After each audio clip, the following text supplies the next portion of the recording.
Did you have any other trials on today? Or did they move everything? No, this is it. There Yeah. was, I think Timmy Foley had one on, but I think there was it got something. moved. Yeah. I said, what is this?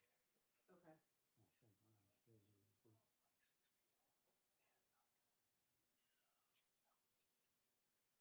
like 6 people. And it's someone's from the DA. And I'm gonna have you get on to them. You guys can deal with it. Yeah, that's exactly what I did. Not us. I'm like, and you should ask them why they didn't contact you. Because it makes us look bad.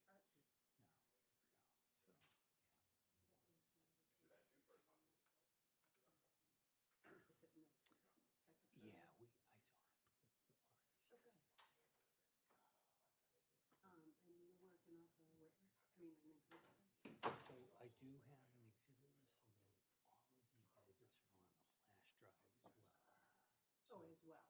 As Okay. well. So a flash drive. And there's contains papers? The flash drive and videos as well as the copies of the Yeah, written exhibits. So Yeah, still bargaining.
Going in this honorable court is now in session. You may be seated. Morning, Your Honor. Back on the record on the matter of the Commonwealth versus Stefon Diggs. All right, good morning. Could I see counsel briefly at sidebar, please?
Court, all rise.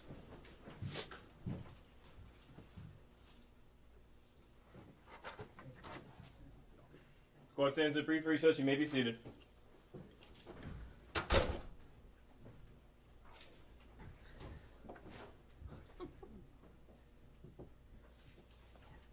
Yeah, we don't have anything. Very cool, though.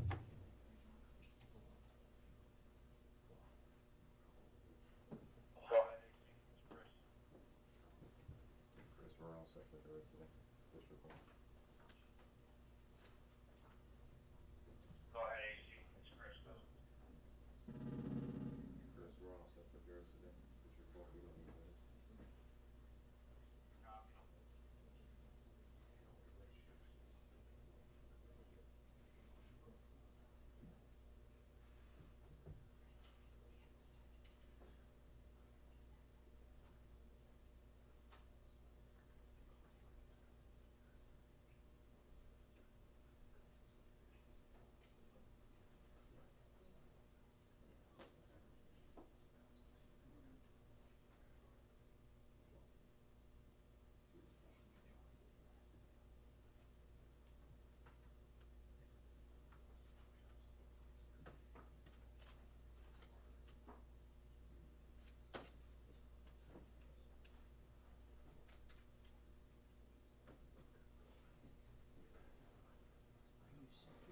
I'm all set.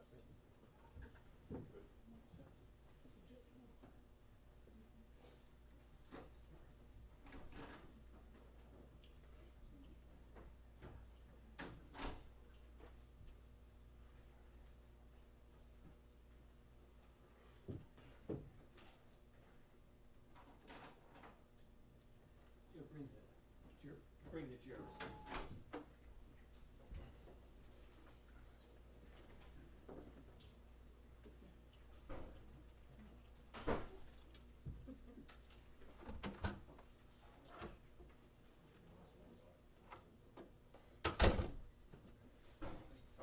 Yep.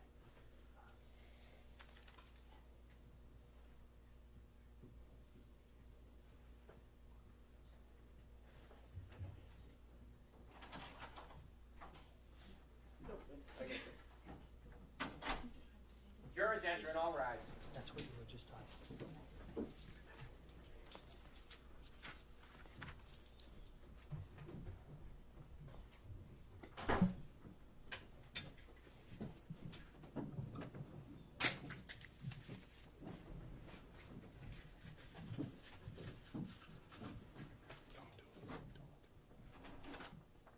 May be seated.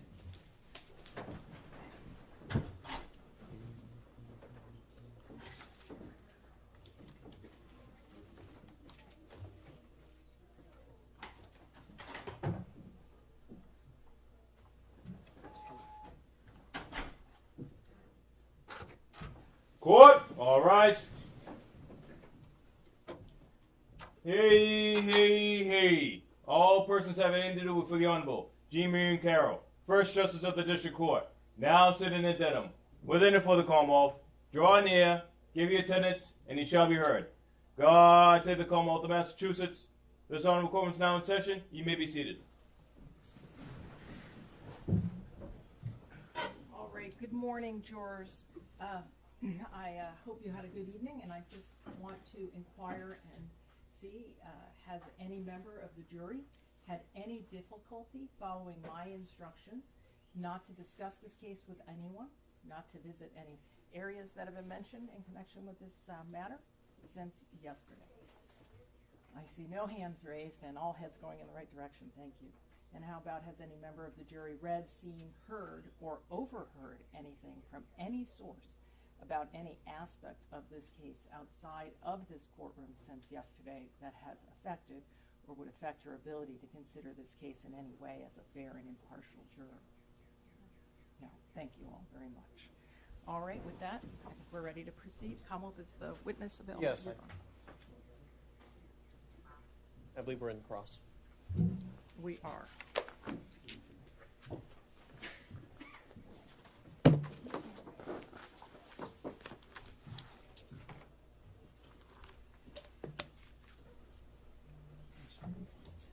Just a reminder.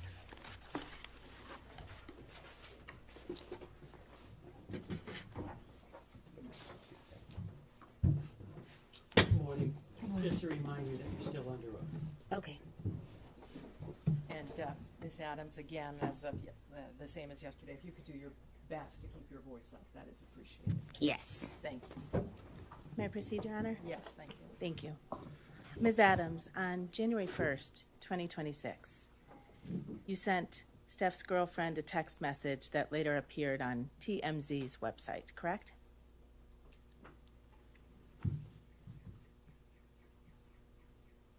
Yes. And in that text message, you told Steph's girlfriend that you were so sorry, but you couldn't talk to her, right? Yes. And you told Steph's girlfriend in that text message, I didn't say that, especially in the way it was written, Yes. right? And you were talking about the statement that you made to the Dedham police, right? It was a voicemail, and I didn't listen. I read the transcript, so I didn't know her voice. When you told Steph's girlfriend on January 1st, 2026, I don't understand the question. I'm sorry. So I don't haven't wanna finished my answer it. question. When you told Steph's girlfriend on January 1st, 2026, in a written text message, I didn't say that, you were referring to the statements that were reported in the press that you gave to the Dedham Police Department, correct? I don't understand your question. Did you or did you not write those words? I don't understand your question. Without further explaining. You can't testify under oath to this jury what you meant by the words you wrote to Steph's girlfriend on January 1st, 2026? I'm sorry. I don't understand your question without further explaining. You also asked Steph's girlfriend to, quote, please call my mediator and she will answer everything you need to know, but only in person and confidentially. Right? Yes. Your mediator's name is Lynette Marie, right? Lynette Marie. Thank you. She's also known as Lynette Marie Turner. I don't know. You don't know your mediator's last name? I don't know her. She's married. I don't know her exact last name. Your mediator works for a company called LMT Global, correct? Yes, that's her company. Your Honor, may I approach? Yes.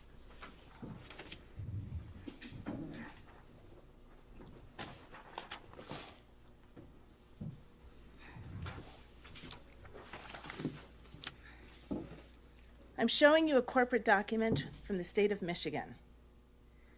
It is an amended annual report filed by LMT Global Corporation. Can you please read the name of the president of that company? Objection, Your Honor. Sidebar.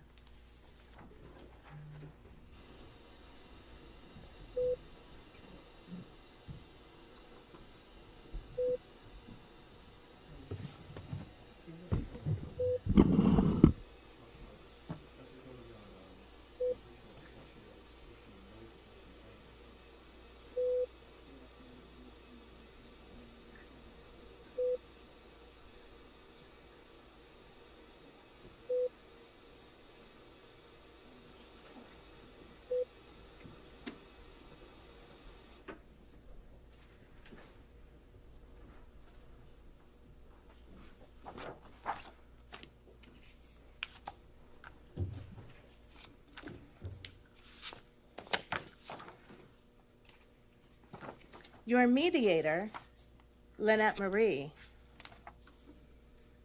issued a money demand to Stefon Diggs on December 29th, the day the criminal complaint in this case issued, right? I'm not sure of the date. Well, may I approach, Your Honor? Yes.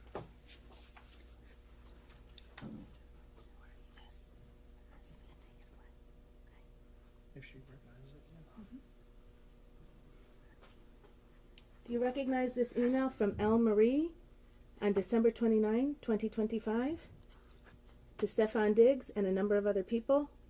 No, I don't recognize it. You've never seen this money demand before. I seen the money demand after I was. That's it. I don't recognize the email. Testimony under oath is that your mediator made a money demand on December 29th for money for you from Mr. Diggs. Money The for sa- past the wages. same day the criminal complaint in this case issued, and you didn't see it? I can't answer that question. I'm sorry? I can't answer that question without explaining further. Can't answer that question under oath. Without explaining. Your mediator demanded $19,000 on that date, didn't she? For wages owed, yes.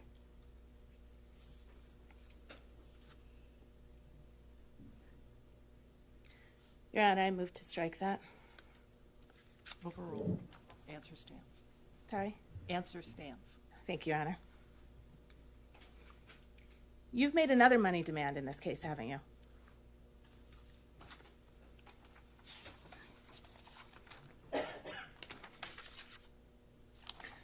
Actually, before we get there, the I didn't get a 19,000. chance to answer the question. Before we get there, Are you withdrawing your yes, question, the counsel? question is withdrawn. Thank you, Your Honor. After the money demand for $19,000 was provided to Stefon Diggs, on February 13th, you issued a public statement, didn't you? Yes. And in that public statement, you said, I have never sought money to settle this matter, right? I haven't. And by the middle of April, you had hired a lawyer to represent you, right? For workers' comp. That's a yes or no question, ma'am. Yes, for workers' comp. Your Honor, may the witness be instructed to please answer the questions posed. Witness answered your question. All right. And for workers' comp, the lawyer you hired, is she sitting in this room right now? Yes. And she helped you prepare for your testimony in this case, right? She came to support me. She came to the meeting with the Commonwealth's lawyer to help prepare you for your testimony in this case, correct? I don't know how to answer that question. You can't answer that question under oath, ma'am? No, You met with the prosecutor last Thursday, right? With your lawyer, I right? was told to have a lawyer because you guys asked me to plead the fifth on some things. So I was instructed to have my lawyer come. So your testimony under oath is that the Commonwealth's attorney instructed you to bring your private lawyer? Or a lawyer that you guys offered a lawyer. So I brought my private lawyer. I'm sorry, when you say you guys, do you mean me, defense counsel for Mr. Diggs? Yes. Is your testimony under oath that I had some role in your preparation session with the district attorney's office to prepare you for your testimony in this case? I was told that the defense said I needed to have a lawyer, or they were going to provide a lawyer, something in that context, about pleading the fifth about messages. So I brought my lawyer, which was when I walked to the side of the judge yesterday. Your personal lawyer is here today, correct? My workers' comp. She's with the law firm of Boston Law. That's a law firm here in Dorchester, Massachusetts. Ma'am, I think that was I apologize, but you do need to keep your voice up. I don't know if you answered. Okay. Thank you. Yes. Thank you. Tell the jury how much I think you described her as a workers' comp lawyer. I got her because I was injured on the job, and I needed to file a workers' comp case. Stefon Diggs did not have proper workers' and comp insurance. May The final portion of that answer will be stricken, and you will disregard it. Ms. Adams, if you could just listen to the question, answer the question, and if you need it rephrased, counsel will certainly rephrase it for you. Next Okay. question, counsel. Thank you, Your Honor. 3 weeks ago, your lawyer demanded $5.5 million from Mr. Diggs, didn't he? Mr. Diggs offered me $100,000 Ma'am? to recant my statement. That is a yes. That is the Your Honor, only. May we be heard at sidebar, please? Objection, move to strike. The last part of the witness's answer, the last part of the witness's response will be stricken as non-responsive. You will disregard it, and you will not consider it during your deliberations.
All rise, jurors can step down this way, please.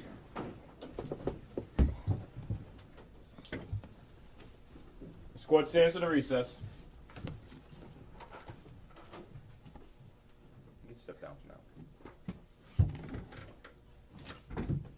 You may be seated.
back in session. You may be seated. Back on the record, Your Honor. Thank you.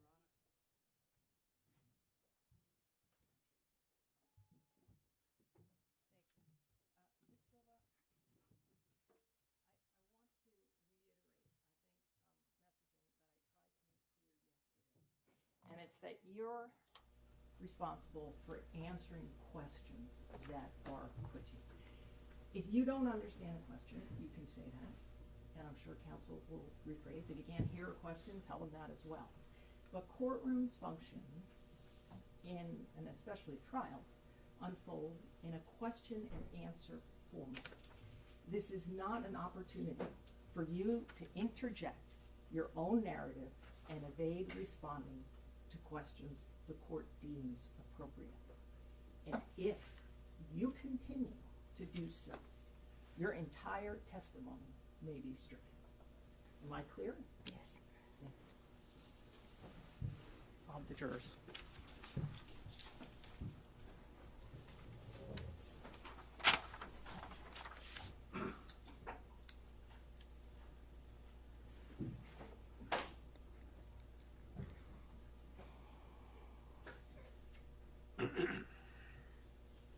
All rise, jurors enter.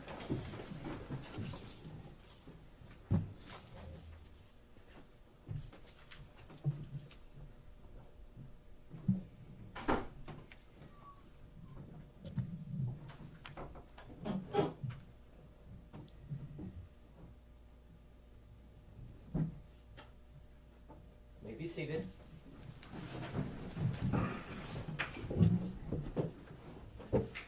Jurors, at this point, I just want to be clear on one point, all right? And it's the following. You may not consider anything you heard that was stricken from the record. When an answer is stricken from the record, it does not exist. And in determining what the facts are from this case, you're sworn to determine those facts solely and exclusively from the evidence presented, and you may not consider any answer that I have stricken. All right? Thank you. Proceed, Your Honor. You may proceed. Thank you, counsel. Ms. Adams, 3 weeks ago, your lawyer demanded $5.5 million from Stefon Diggs, correct?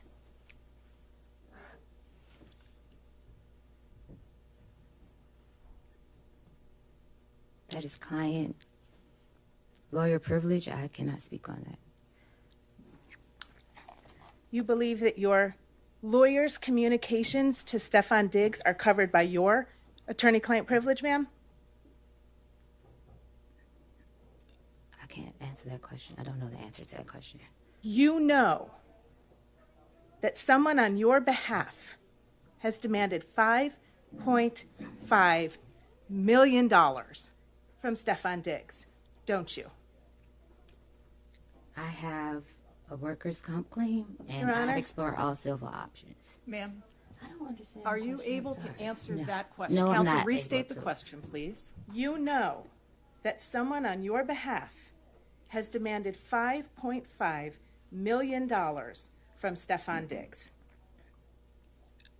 Do you know that, Miss Adams? No, I don't know. I'm sorry, I don't know how to answer the question. I don't understand. I have no further questions, Your Honor. Thank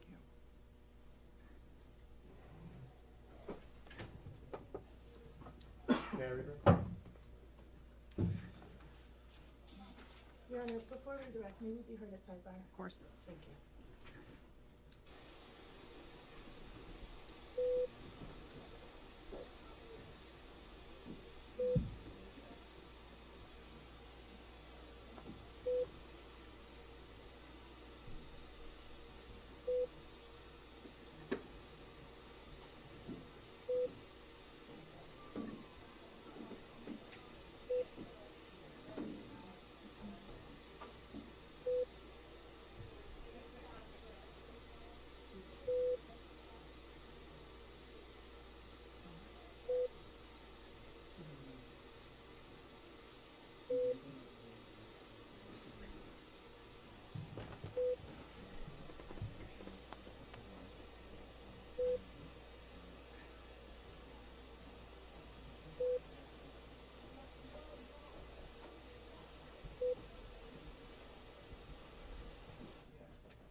morning. Good morning.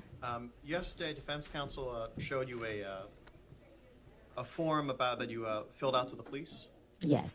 and they made a point that you the hand, but not the forearm and elbow. May I approach?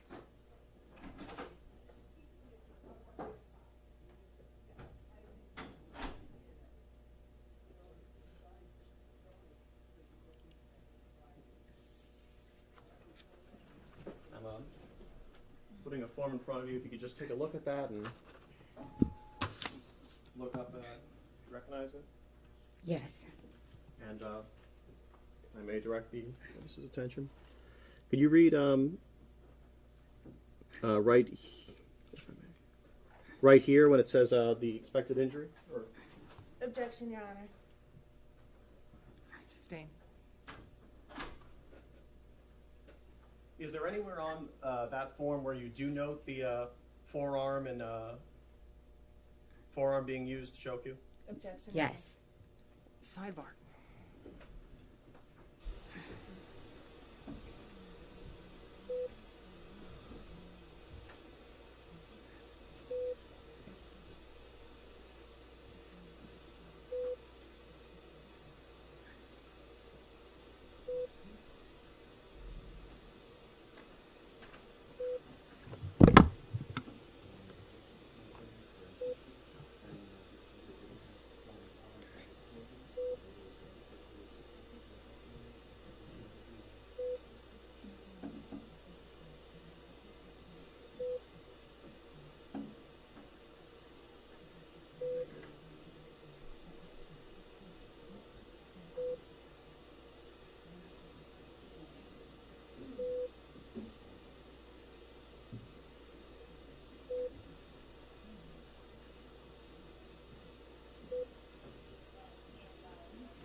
On cross, I believe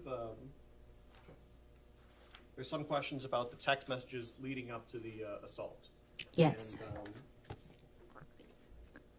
do you have still a binder in front of you? Yes.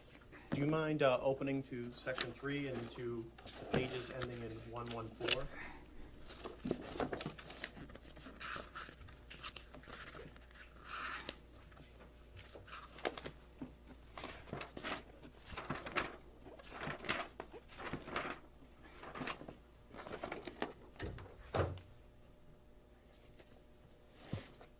Okay.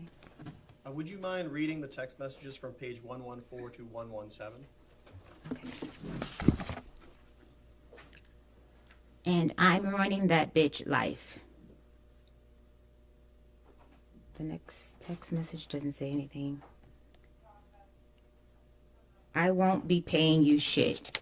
And would you mind just saying who's saying it? Okay, I said the first. And running that bitch life is what I said. Mr. Diggs said, I won't be paying you shit. Fuck, I look like paying you and paying another chef. Is you high, bitch? Who the fuck give you money for your business? Who the fuck gotta give you money for your business? I don't gotta do a motherfucking thing. And you can get whoever you want. You got my address. Tell them to come take the money then. Fuck you talking about. I said bet. Pussy. I said pussy. Show me I'm pussy. Will do. That's all. That's it. In your experience as a personal chef, is it common practice that when chefs get sent away, they get paid for the week that they get sent away? Yes. Objection. Your Because Honor. that's the only job I have. And I know on Cross it came out that you made a public statement where you said, I have never sought money to settle this case. When you said this case, was that referring to the criminal case? Or? Yes. Thank you. No further questions.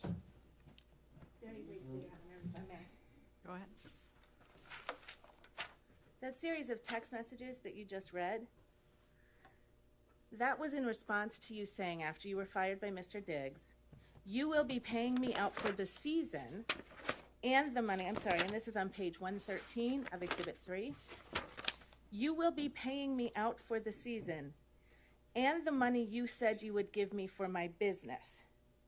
Wasted my fucking time being here because you got a fucking circus going on, right? Yes. So when he said he wouldn't be paying you, he was referring to your demand that after you leave your employment on December 2nd, he nonetheless continued to pay you $2,000 a week for the rest of the New England Patriots football season while you were not working for him, right?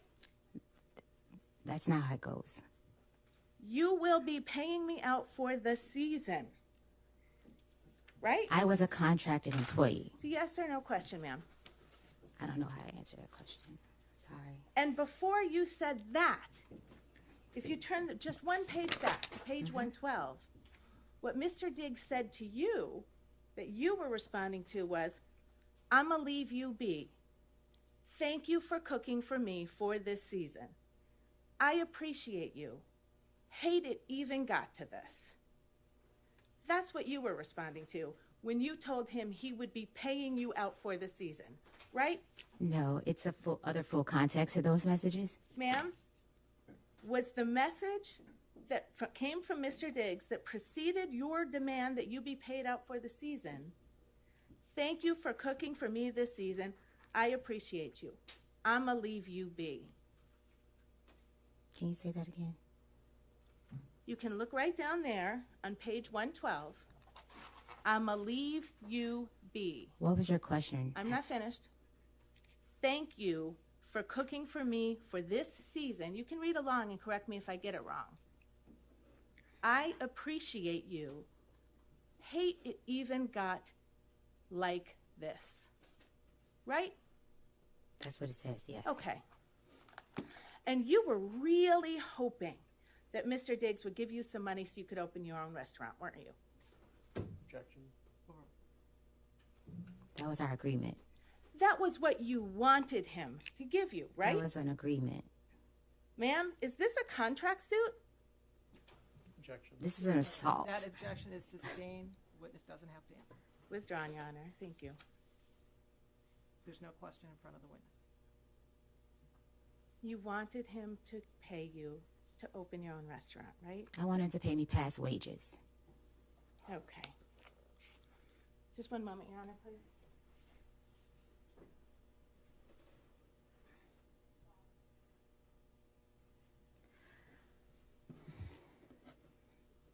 No further questions, Your Honor. Thank you. Anything else? No redirect, Your Honor. All right. Thank you, ma'am. You may step down. Commonwealth calls Kenneth Ellis of the Devon Police.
Watch your step. You're going to remain standing and face the court. Thank you. Sir, please raise your right hand. Do you solemnly swear the testimony you're about to give in this hearing shall be the truth, the whole truth, and nothing but the truth, so help you God? I do. You may sit or stand. Thank you. Thank you. Okay, proceed. Go right ahead, thank you. Good morning. Morning. Would you please state your name and spell your last name for the record? Yes, it's Kenneth Ellis, Ellis. And what do you do for a living? Dedham police officer. And how long have you been an officer at the Dedham Police? 18 years.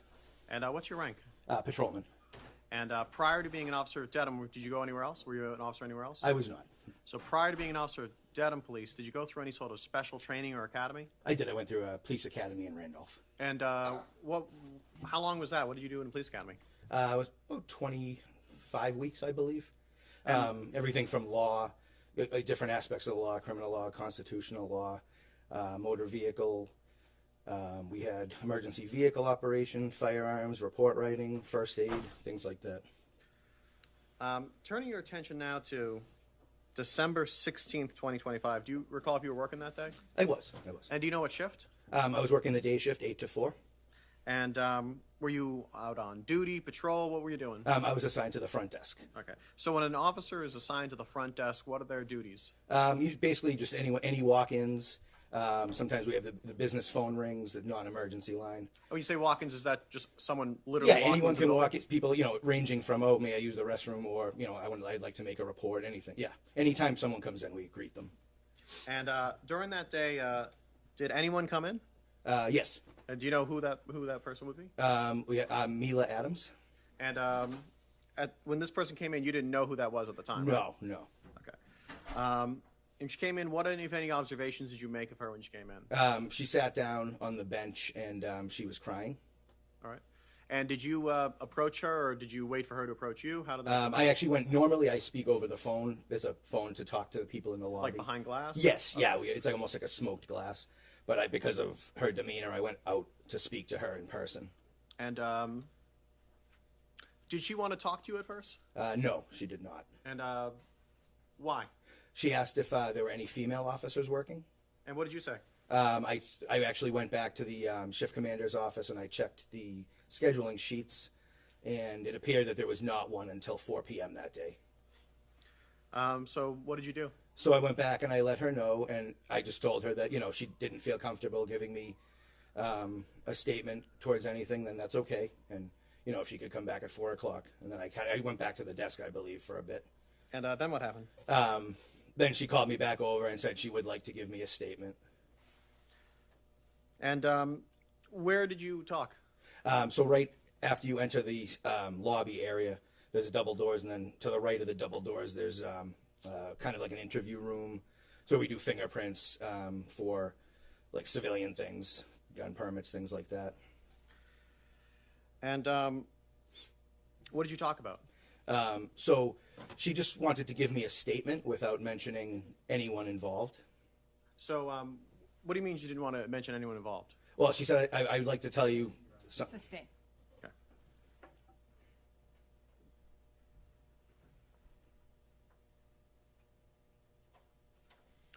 But eventually, did you come to learn the identity of the person that she was talking there about? And I did. Who was that person? She identified him as Stefon Diggs. And how many times did you talk to Miss Adams?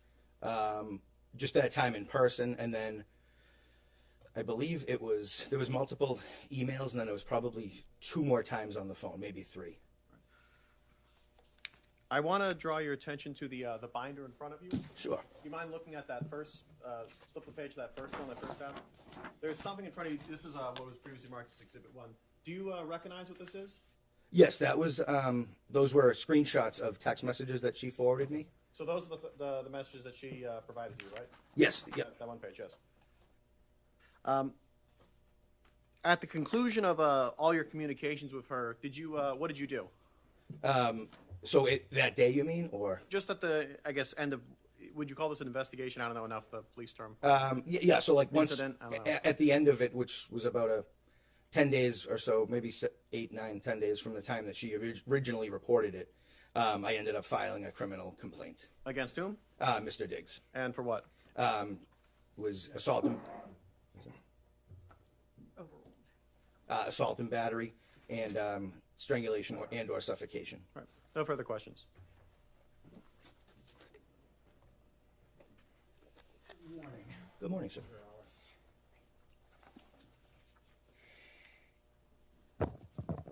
I'm going to start at the end there. Thank you for being here. Sure. You said you've been a Dedham police officer for 18 years? Yes, sir.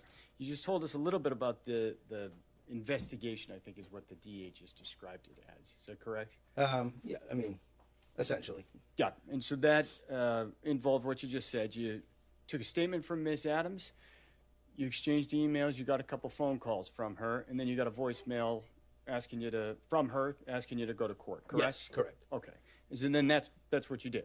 I did contact a phone number of Mr. Diggs twice, left voicemails, and was not able to speak to him. That phone number, you don't know that that's his, correct? You didn't speak to anybody. One of them I did use the TLO service to confirm his name. It was a 240 exchange. So I just want to be sure here, Officer Ellis. You called the phone number, correct? Yes. You didn't speak to anybody? No, I did not. You spoke on the phone to Miss Adams, correct? You spoke in person with Miss Adams on the 16th, right? I believe it was the 16th, yes. Right. You didn't speak to any other people, correct? That's No. the only human being you spoke to. No, there was another attorney I spoke to, but I don't believe from your firm. Okay, so some other attorney. Yes. All right. You didn't get any photographs, right? No, there was none presented. And there was none to take, right? Not for me, no. Right, because when Miss Adams walked in and you observed her, Yep. you didn't see anything on her body that said, I should document that. I did not, no. And your job is to document what's important, right? Correct. And that's where you write a police report. Yes. And so about December 16th, you did write a police report, correct? I did, sir. And that was documenting the conversation that you had with Miss Adams, right? Yes. And you said you've been a police officer for 18 years. I imagine you've written a lot of police reports. I would say so. Okay. And you've spoken to a lot of folks, correct? Yes. And you know that you write that report to record all of the important information that that person has, Yes. right? To document it. Correct. And that's what you did in this case, right? To the best of my ability, yes. Yes. And so when you spoke to her on December 16th, Miss Adams told you that there was a dispute over text message with Mr. Diggs, correct? Yes, the initial disagreement, I suppose. Yeah, and that the disagreement was about money, right? That's what I was That's what told. she said. Yes. She said they were arguing about money over text messages, Correct. right? Correct. And then he came into her room and this thing happened, correct? That's what she told me. Yep. Okay. And then after that, she left her position, right? That's what, yeah, she said, yep. Meaning her job. Correct. And then she told you she did go back to the house on December 9th to get her things, to get her belongings, correct? Is that right? That is correct. Okay. And then the next thing she told you was that she, in that interim period, after she left her position, she went to New York City on December 2nd to be with friends, correct? Yes. And when she said that, those were her friends, right? That's what I believed. Right. You didn't think she was going to go see somebody else's friends, correct? No. Yes. And it'd be important to you to know if those were Stefon Diggs' friends, right? I suppose. That'd be important to your investigation, wouldn't it be? Yeah. Okay. And so another thing that was important, I think you already talked about, that was Exhibit 1. You got that right in front of you, correct? Yes, sir. All right. And so Miss Adams had said there was an argument over text about money that ended in a physical altercation, correct? Correct. And you asked her for the text messages, right? She offered them, I believe. Okay. Yeah, but yes. And you took them because Yes. accepting the text messages that led to physical altercation would be important, right? Correct. You want to have that. Right. You want to document that. Right. All right, and so that's what that is. You received those from Miss Adams by email, correct? Yes, I did. And then you documented them, you saved them, and they're sitting right there in front of you right now for trial, correct? Correct. All right. And looking at those text messages, if somebody deleted messages from that before they ever sent it to you, that would be important for you to know, wouldn't it? Yes, it would. If those weren't complete. Correct. You would want to know that. I'd want the whole picture, correct. Yeah. Okay. If I may have one moment, Your Honor.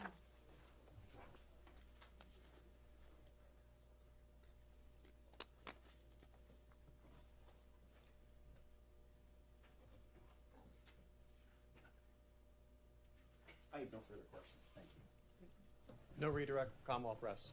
All right, thank you. Thank you.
All right, the Commonwealth rests. Any evidence for the defense? Defense calls Michael Perry.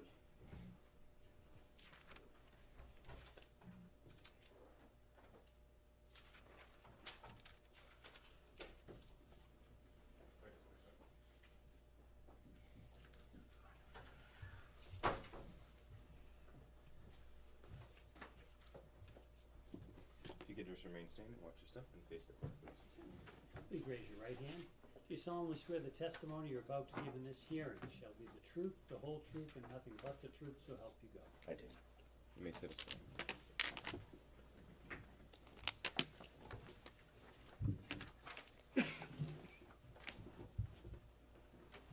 If I may proceed, Your Honor.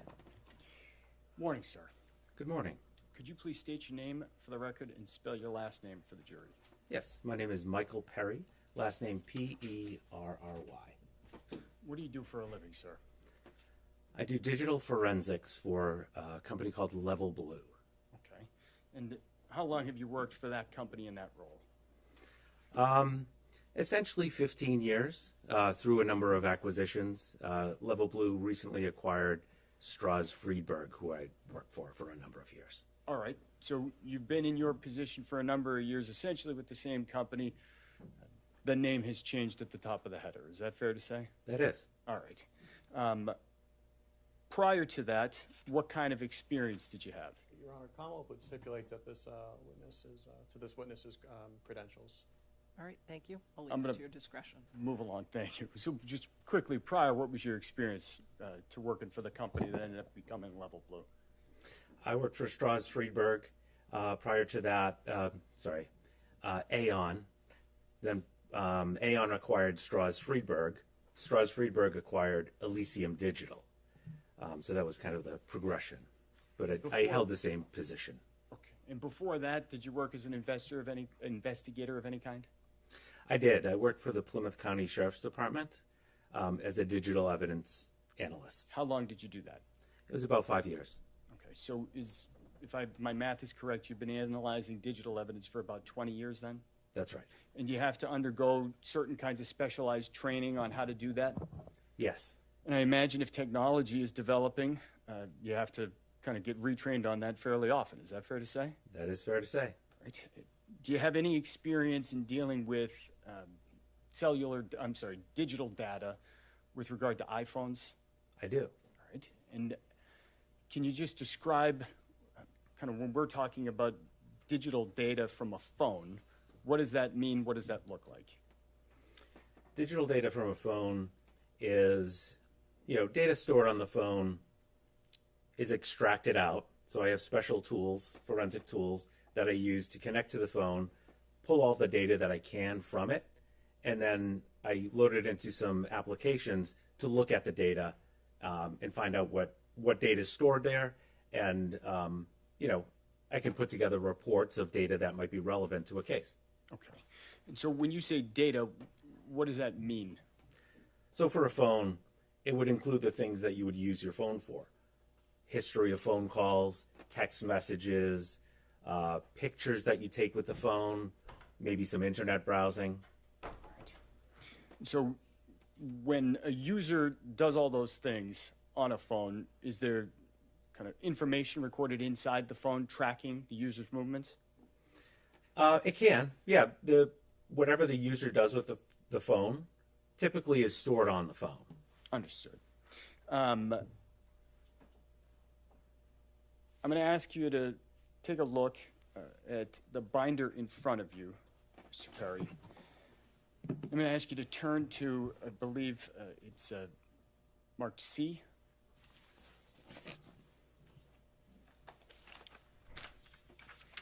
Okay. You see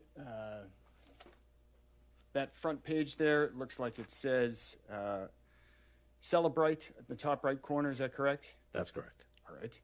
What are we looking at there in Exhibit 3? This is the first page of a report that I put together after preserving one of two of Mr. Diggs's phones. So this is the first page of one of those reports. All right. And so the report you're talking about, fair to say that's a number of pages there in Exhibit 3, correct? It is. right, and that contains data from the phone that you just mentioned from December 2nd. Is that fair to say? That's correct.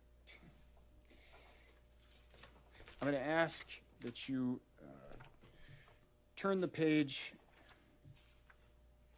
in Exhibit 3 to, there's a little number on the bottom right corner that says 113 on the right. It ends 113, I should say.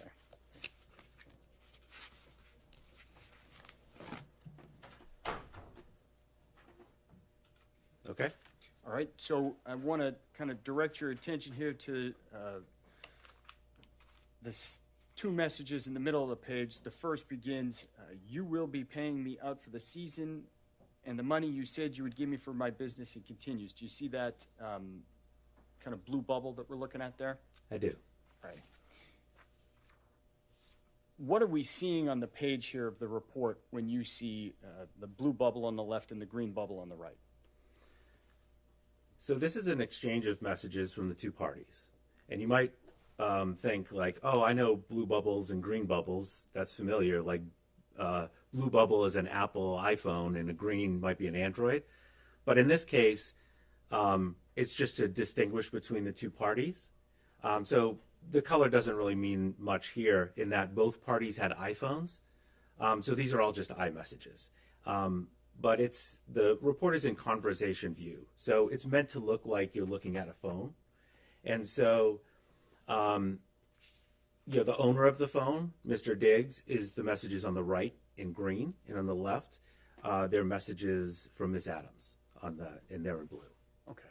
And fair to say, in terms of Mr. Diggs and Miss Adams specifically, that those are, you don't know Miss Adams, correct? I do not. You're just going off of the contact information in the phone and the cellular phone number on the page? That's correct. Please turn to the next page, ending 114. So, looking at this box on the top left corner of the box on the left, that page has a bubble that says, "In ruining that bitch life." Is that fair to say? Yes. All right. Up in the top left corner of that, there are two phone numbers. What are those two phone numbers? What's the significance of the data in the top left corner? They're it's the contact information for both parties that are in this conversation. So you have a from number. The stored contact name is Mila Chef. And then you have the two, which is the owner of the phone who's receiving the message. That's the numbers in the top left. Okay, and so would those be the two phones having the conversation in the iMessage chat? Yes. Kind of going down to the middle of the page, it indicates there's a time there that says 12/2/2025, 5:35:01 p.m. UTC +0. Can you explain what that means? Yes, that's the time stamp when the message was read. And UTC is it's a universal time coordinated, which just means universal time, which is the time basically in London at the time. And it's kind of like a standard to base timestamps off of, where at the time of this message in December of 2025, we're not in daylight savings time, so our time zone is -5. So Eastern is -5 from that UTC time. All right, so the UTC +0, you would need to subtract 5 to get to Eastern Standard? That's correct. All right, and so looking down at the bottom here of that same message, in the bottom right corner, it says 12/2/2025, 5:34, 43 seconds p.m. UTC +0. What's that? That's the time the message was delivered to the phone. And when you say the phone, that would be the user's phone? That would be the user's phone, Mr. Diggs' phone in this case. And again, the same calculation would apply, is that fair to say? Yes. So that message was delivered to Mr. Diggs' phone at 12:34 p.m. Eastern Standard Time? That's correct. Looking at this box, corner, the bottom right corner we just talked about, you said that's when it was delivered to the phone, the user's phone. Is there any way any other way, I should say, for one of these blue boxes, one of these messages to appear in an iMessage chat? No, I mean it's just sent from the user that's part of the conversation that we see here. Okay. And so the user in the right on the green, is there any way that that person could create a message on the other side of the conversation? No, a user is not able to insert a message into a conversation just on one side of, in their own phone. So a user could insert messages into iMessage on their own side of the conversation, but not on the side of the person they're talking to. They can only send the message. They can't go into a conversation and just put a message in there. It has to be sent in that two-way communication. Conversely, if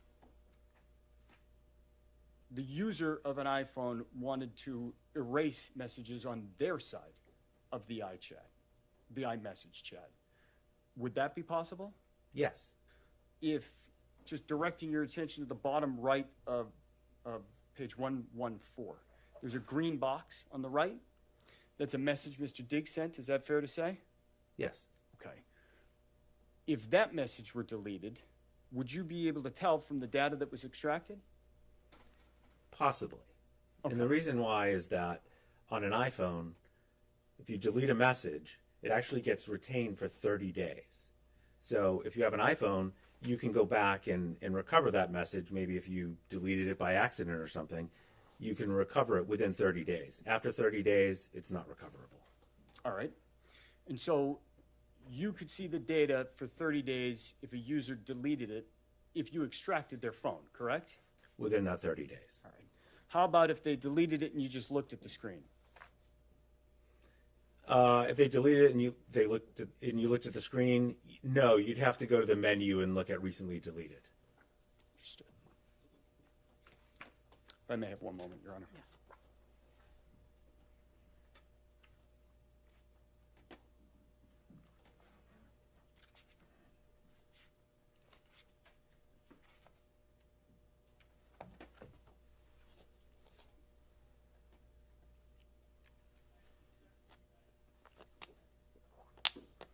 Just a few more questions, Judge. Apologies. I'm going to ask you, Mr. Perry, to turn to Exhibit 4. That's marked D. And I only got a couple questions for you on this. So I'm going to ask you to turn to the page that is marked 182, the bottom right corner.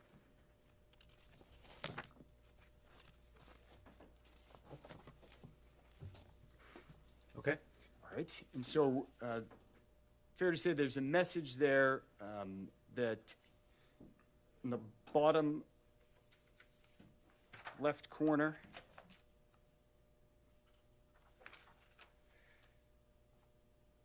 says, reacted to, all good. You know, I try not to make things bigger than what they are. You got your own life and things you deal with. Is that fair to say? Yes. Okay. So going to the time in the bottom right corner of that message, it says 12/11/2025, 8:37, 21 seconds a.m. UTC -5. Can you explain what that means time-wise? Yes. So this is UTC -5, which means it's Eastern time because it's in December, so it's Eastern time zone.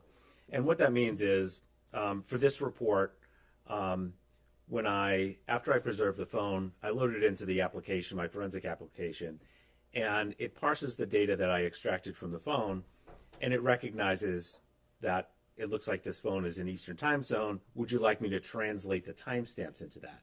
And for this one, I hit yes, and so it's giving us a timestamp that's translated to Eastern time where the phone was used.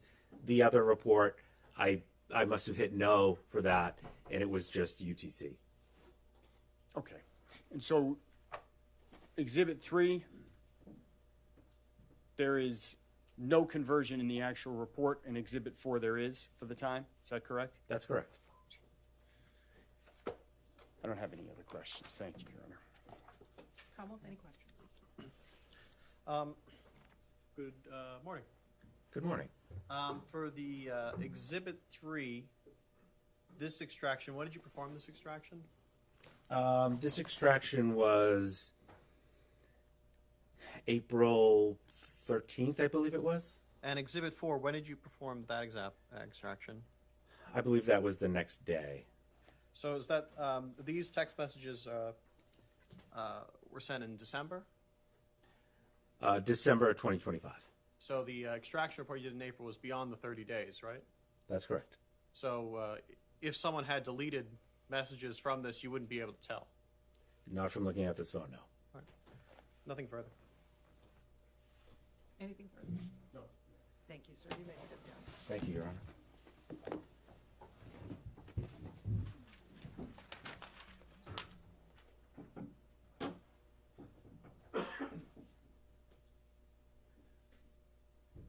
It's called Janelle Salas.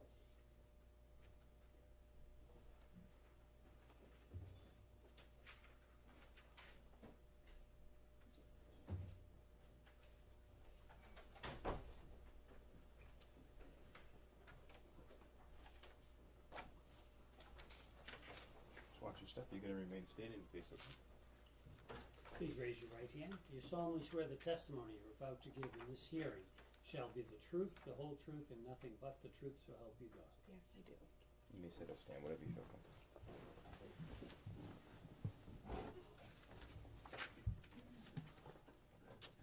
Morning, ma'am. Good morning. Could you please state your name for the record and spell your last name? Janelle Salas, S-A-L-E-S. Where are you from? Maryland. What do you do for a living, Miss Salas? I am the Chief of Staff to Mr. Diggs. You say Mr. Diggs, is that Stefon Diggs? Correct. How long have you been Mr. Diggs' Chief of Staff? Since July 2023. What are your responsibilities? What do you do day to day as his Chief of Staff? I manage all the moving parts. It also varies between during the season or off season. Calendar management, vendor management, and I'm pretty much the liaison between his marketing and talent agency. If I need to speak to finance, anything that comes up with his agent, anything personal, family related. Sounds like quite a bit there. Okay. You said it varies by whether it's in the off season or the season. What does that mean? So during the season, the calendar is pretty much structured for about 20 weeks, depending how long it goes, from camp all the way until the end of the season. So there's a strict schedule day to day, pretty much from 7 to 6 p.m. And then off season, it varies between training, traveling, and other business commitments. Okay. And so you've been saying season and off season. Fair to say Mr. Diggs is a professional football player? Correct. Right. And so that would be the football season? Correct. You said that in the off season, in the regular season, there is kind of schedules that you have to liaise with the team on, correct? Correct. Right. In the off season, it's more a schedule that you and Mr. Diggs can set then? Correct. When is the football season? What time of year? Preseason, I would say July. So that's when we start preparing for camp. And then it starts, the actual NFL preseason is August. And then the official NFL season begins in September. Okay. And when does it end? If you go all the way through, January and February. All right. So December is during the season. NFL season? Regular season. Regular season. Mm-hmm. Among the things I think you just mentioned that you have to kind of arrange is living arrangements, places to live. Correct. All right. And have you lived in different places? Or have Correct. you helped kind of secure housing over different places? Yes. And where's that been the last few years? When I first started with him, it was between Buffalo, Houston, Miami, and then as of the past season, Dedham, Massachusetts. All right. How did that house in Dedham, Massachusetts come to be the place where Mr. Diggs lived? I got connected with a realtor through a mutual business associate, and he found this open home for rent because the goal is to rent a home. And so they found this space, and we looked at it.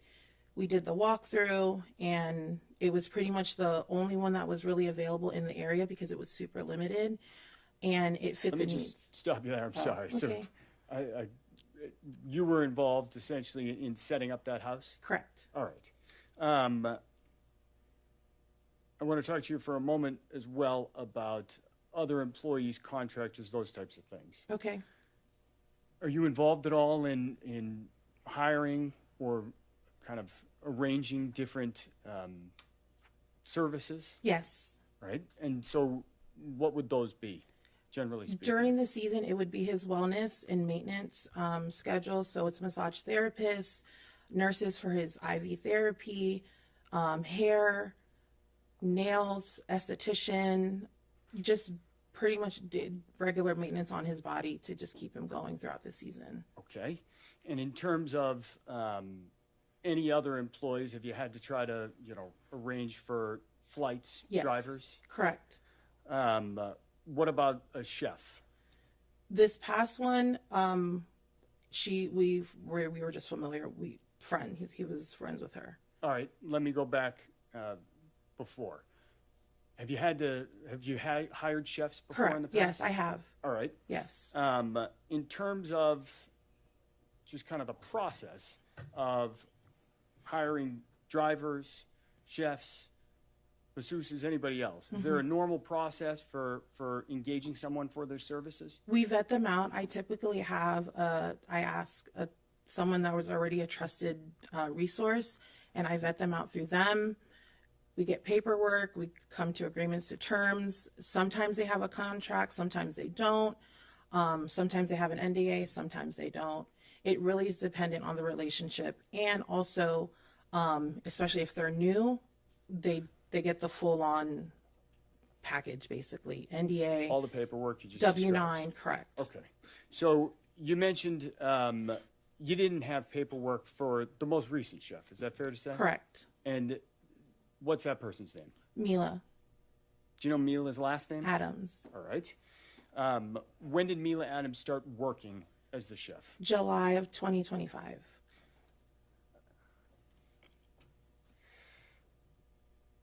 Where did she work? In Dedham at the house. All right. Did she live in the house as well? Correct. Who were the other people who spent time in that house and or lived in it? Spent time in it. I spent time in it when I would visit for games. His brother visited, one of his childhood best friends, photographer, videographer, mom, and other business associates and any friends that would come and visit. Okay.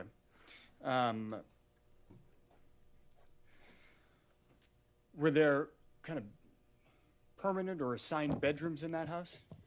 There was a general understanding of whose room, who stayed in which room, and pretty much if you got there, it's like first come, first serve. So there was only just 2 assigned rooms. All right. Did Mr. Diggs have an assigned room? Correct, he did. And where was that house? It was the main primary bedroom. When you walk upstairs, there's the first immediate bedroom. There's a landing and a laundry room, and it's the first immediate bedroom to your right. All right. You just walked us in the house there for a moment. Could you just describe what the layout of the downstairs looks like? So generally, there's a big grand foyer. When you walk into the house from the front door, there's a formal living room. To the right, there is a office to the left. There, when you walk up, it's about 2 steps, and you go up, there's a formal dining room on the right. And then you walk up, it's an open concept, so it's an open living room and an open kitchen to the front of you. To the left of that is the stairs going upstairs to the 4 bedrooms. And then there's a stairs that go downstairs, right underneath the stairs that go up to 2 bedrooms in the basement. Did Miss Adams have a room in that house? She did. Where was that? So when you walk upstairs to the landing part to the third floor, you walk up the second flight of stairs, which is about 4 or 5 steps. There's a bedroom to the right, and then there's 2 bedrooms to the left. She lived. Her room was the last bedroom, all the way down the hallway on the left side. I think you just described that this was an open set. Yes, it's open. So it basically looked like there was a bridge, like a U bridge from the upstairs looking down, because the middle of the house, you can look down and you can see everything. Okay. And you can look up and you can see the hallways of both going into all 3 bedrooms. Understood. So, different people at the house. Did you have a key? I had a key to the front door. Okay. Were there any other security systems set up at the house other than just locks?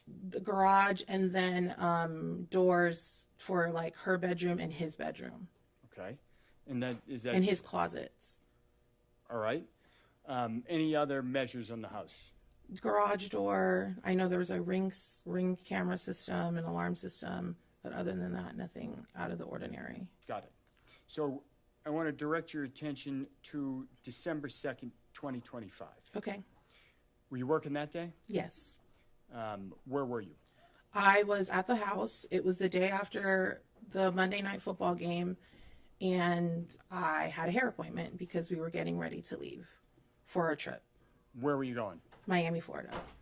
Who was going to Miami, Florida? Miami trip consisted of Mr. Diggs, myself, his brother, his childhood best friend, and another close friend of his. Who had made the arrangements to get that group of people to Miami? Me. When did you start making those arrangements? The week prior, once we figured out the logistics. I typically try to do things a few days prior just because of the requirements that some of the travel vendors need from us, and because it's such a busy week. So I try to book as soon as possible. All right. What was going on in Miami? He had Art Basel, which is a art festival, art fair, and he was showcasing he was debuting his furniture line. Right, so Mr. Diggs has a furniture line? Correct. That week, was he not working? Was he missing a game? What was happening? So Monday night, he had the Monday night football game, and it was going into his bye week. What's a bye week? Bye week is pretty much the 1 week that the NFL gives to players where they're pretty much off. They just have to report back on the scheduled day that it's typically like 4 or 5 days off, no meetings. They can go on vacation. They come back that Monday. All right. Regular scheduled programming. And the plan was to go to the Art Basel, is what it was Correct. called? Correct, yes. In Miami during the bye week? Yes. Anything else going on in Miami? We were also celebrating his birthday, What day is his birthday? November 29th. Right. So his birthday had already come and gone, correct? Yes. All right. And was there a birthday party that week? There were at his house or in Miami? In Miami, I mean. In Miami, correct, there was. You mentioned that there was a game the night before. What time's a Monday night game start, if you know? 8 o'clock. 8 o'clock p.m.? Mm-hmm. So you know when it ends? Probably midnight, and we probably didn't get out of there until like 2 a.m. Got it. Maybe 1 a.m., 2 a.m. So that morning you said you were getting a hair appointment? Mm-hmm. Where was that? It was at the Dry Bar in Chestnut Hill, and my appointment was at 10 a.m. How did you get there? I drove. Do you have a car? No, Whose car did you drive? I drove Mr. Diggs' car. Got it. And how long did that take you to get to the hair appointment, if you remember? About 30, 35 minutes because of traffic and the weather. You mentioned that there was a Ring video system. Mm-hmm. I'm going to ask you to take a look at a video that is on Exhibit 11.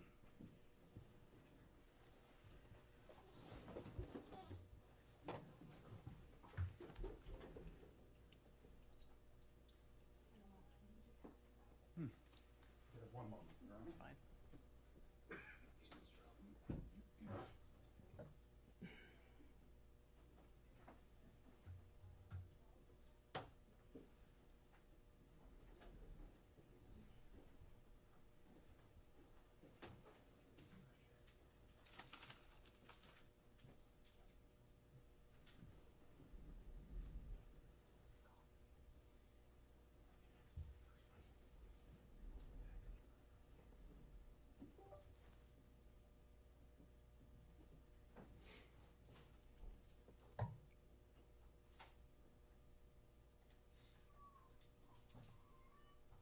counsel, do you need a minute? Because I can take the morning recess now if that's helpful. I think it's coming right up right That's down okay, there. whatever. Thank you.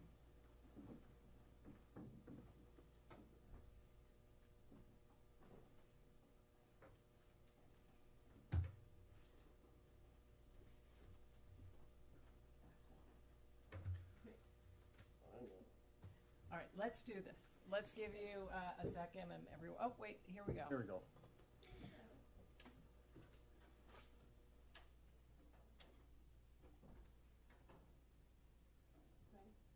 Yes, if we could play that.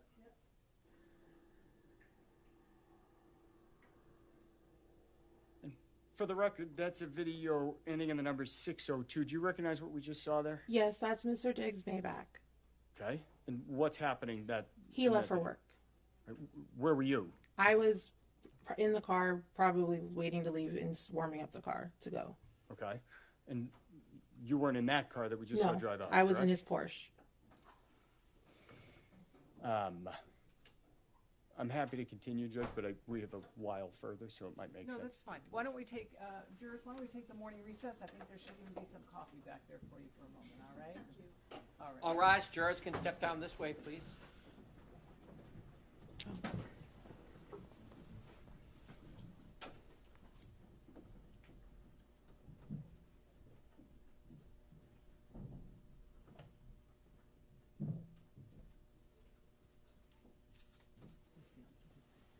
Thank you. The jurors have exited. This courtroom stands in a morning recess. Please wait in the hallway. Thank you.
Court, all rise.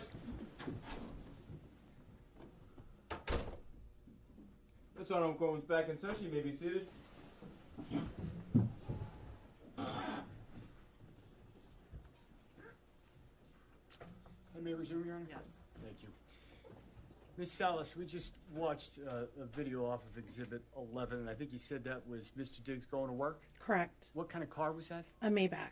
Okay.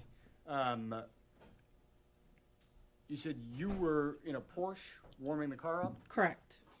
I'm going to ask you to, first I'm going to ask Ms. Silva to play a video there ending in 610. I'm going to ask you to watch that, Ms. Salas. It's not on the screen. So if we can replay that, you can get a look at it, Ms. Salas. If we could pause it right there real quick. All right, so do you recognize what that video depicts? Yes. What's that? It's the Porsche leaving the house. Who's driving Me. that? That's you leaving the house? Yes. All right. And if I could direct your attention here, the time on the exhibit is 9:26 Eastern Standard Time on December 2nd, 2025. Correct. Does that sound about right for when you left the house that morning? Yes. Because my appointment is at 10 a.m. Okay. So looking at that image, can you tell us, kind of just orient us on what we're looking at there?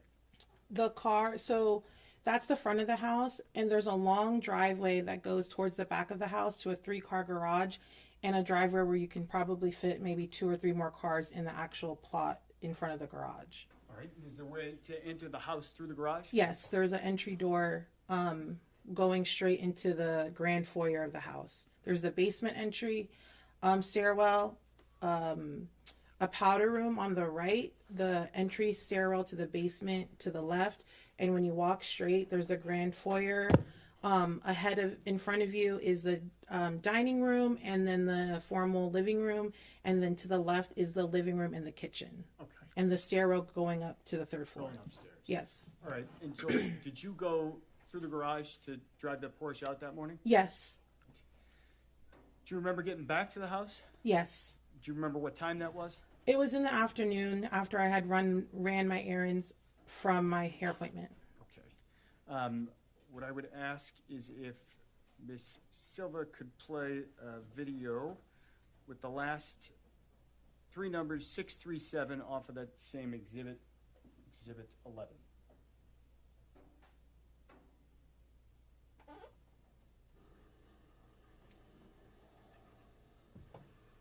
If we could maybe replay that one more time, it's only about 3 seconds. All right, so do you recognize what that depicts? Yes, it's the car returning home. And is that you driving the car? Yes. All right. And the timestamp on that indicates it's 12:59:59 Eastern Standard Time.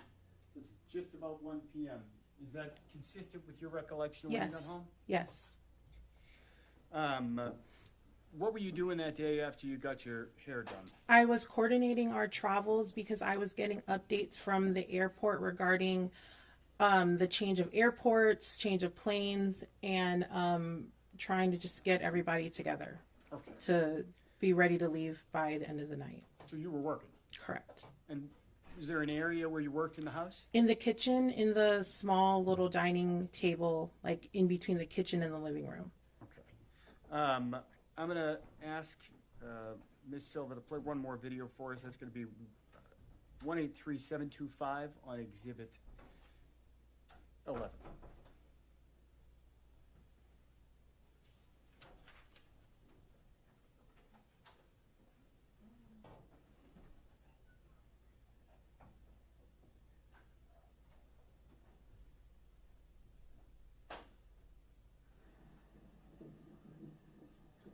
If we could try to replay that one more time as well.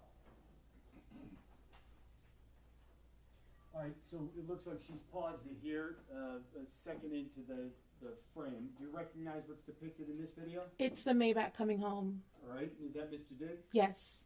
The timestamp on that looks like it says 15:38 and 51, so maybe 3:39, 3:40 p.m.? Yes. Is that consistent with your recollection of when you got home? Yes. You said you were working that afternoon. Do you know where Mr. Diggs went in the house? He likely went to say hi to his brothers and then went straight upstairs to take a nap because it's the day after a game. Objection. Okay. Where were you sitting? I was probably walking around the house, either the kitchen, probably going up and down to the basement because I was probably doing laundry, just running around the house. Objection. Sustained. That response is stricken from the record. Jurors will disregard. So let me ask you, you mentioned that you remembered doing something with flights and getting to the airport. Correct. What is that? What do you mean? So, because one of the airports that we usually travel frequently at, the Norwood Airport, there's limitations on the planes, and especially if the weather is bad, they typically recommend that we fly into another airport, which was Bedford. Bedford, Massachusetts? Correct. So is that to say the weather was not great? Correct. December 2nd? Correct. That day, when you're making these phone calls, sending emails, doing whatever work you're doing to coordinate, you said you were downstairs. Did you see anybody else walking around downstairs during that afternoon? Mila was there, his brother was there, and his childhood best friend, and another friend was also arriving in, who had flown in to go to Miami with us. Okay. You said Mila was there. Did you see her that afternoon? Yes. What did she look like? She looked like she was going to work out. She had workout clothes on. She complimented on my hair. Just regular, just walking around the kitchen, probably around the house.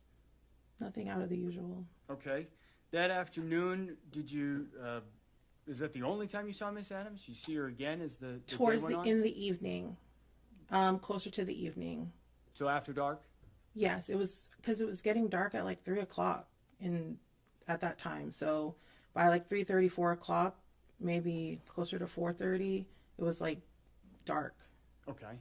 And so sometime after that, you think you saw Miss Adams again? Yes, because I was sitting in the kitchen and she had asked me if I purchased her flight. The flight, was that a flight to Atlanta? Correct. And when you spoke to her that afternoon in the kitchen, did you observe anything on her face? No. Anything on her neck? No.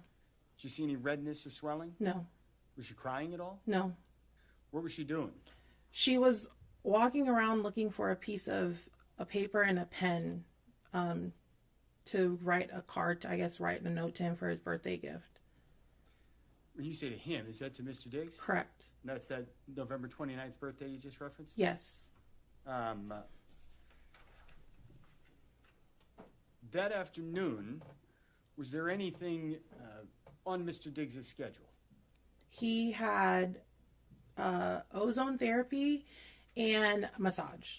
So is that a nurse who comes and does fluids? Yes. And a massage, you said? He has a massage therapist. What time were those appointments? I believe I told them both to come at 5. Do you remember if those individuals actually appeared at the house? Yes. Did they? I believe so.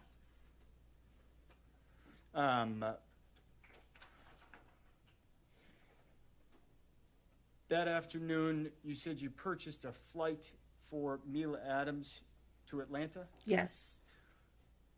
Did you arrange to get her to the airport? Yes. What time did that happen? Probably in the 7 o'clock hour because you have to be there an hour before checking in your bag, and it took about 45 minutes to get to the airport, so probably between 7 to 7:30. You think about 7:30? Yeah. And so, did she leave the house around 7:30? She should have left around before 7:30 to get to the airport on time if she was checking in a bag. And you saw her prior to that, Yes. correct? Yes. So is it the encounter you had in the kitchen? Yes. With the pen and the card, I think you mentioned? Yeah, she was running to go to his room to put it on, I guess, his gifts that she was giving him. Did you end up speaking to Mr. Diggs later that evening? Yes. And did you see any of those, the card or the presents that you Yes, there were 2 boxes on his bed from Chanel. One he had opened up and he put on after his massage, and we were getting ready to leave. I told him, we got to pack, we got to go, we got to make this flight. He put the beanie on. There was another box that was unopened, and then there was a green Post-it with whatever note she had on it telling for his birthday. All right. Prior to, speaking of Mr. Diggs, prior to arranging for Yes. Miss Adams' Uber, did you hear anything that afternoon? No. Any screams? No. Slam doors? No. Anything out of the ordinary? No. Do you know if Miss Adams cooked dinner that night? It was like a hot dog. It was like and there was like mustard on it, but it was like left on the counter and it was like dried up. And then in the room, it was like dried up. So there was like 2 that were made. Let me back you up on that. Do you know if she did cook dinner that night? She did. Where did she do that? In the kitchen. And what time did you see that? I just remember the food being like prepared. Okay. Already. And you mentioned it was a hot dog or something like that? Yeah, it was like a hot dog, or like, you know, like Auntie Anne's when they have like the pretzel dogs. It kind of looked like that, but it just looked dried up. Okay.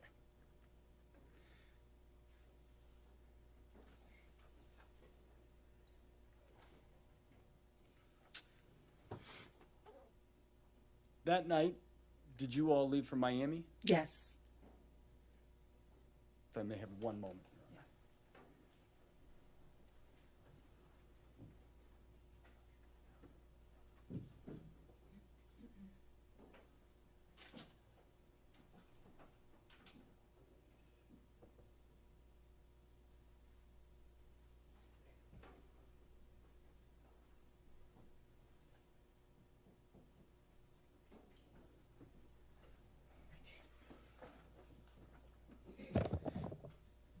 I just want to recap on one issue.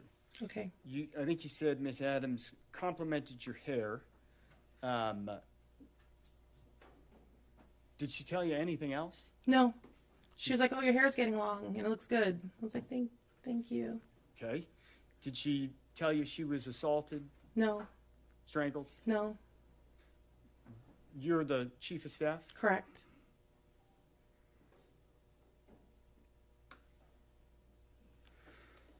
I have no further questions. I'm over here to a part. Thank you. Good morning. And it's is it Sunny? Yes, that's my nickname. And that's is that SUNNYNIE? Is it? SUNNY and then SUNNI. Okay, so both ways. Right? Yes. Okay. So, right now you are the chief of staff. Is that right? Correct. And how long have you been Mr. Diggs' chief of staff? Since July 2023. And prior to that, what was your position? I manage his household, but it was part-time. Where? In Maryland. And how long did you do that? September 2022 up until July 2023. And prior to working for Mr. Diggs, what did you do? I have been an independent consultant. I have been a project manager, event producer, and I consulted for companies for almost at that time, since 2017. And right now, how much do you get paid by Mr. Diggs? I would say between 90 to 100,000 a year. And when you were, what was the term of the previous job? The house manager? Yes. Oh, how much did you get paid when you did that? I was on retainer for $5,000 a month.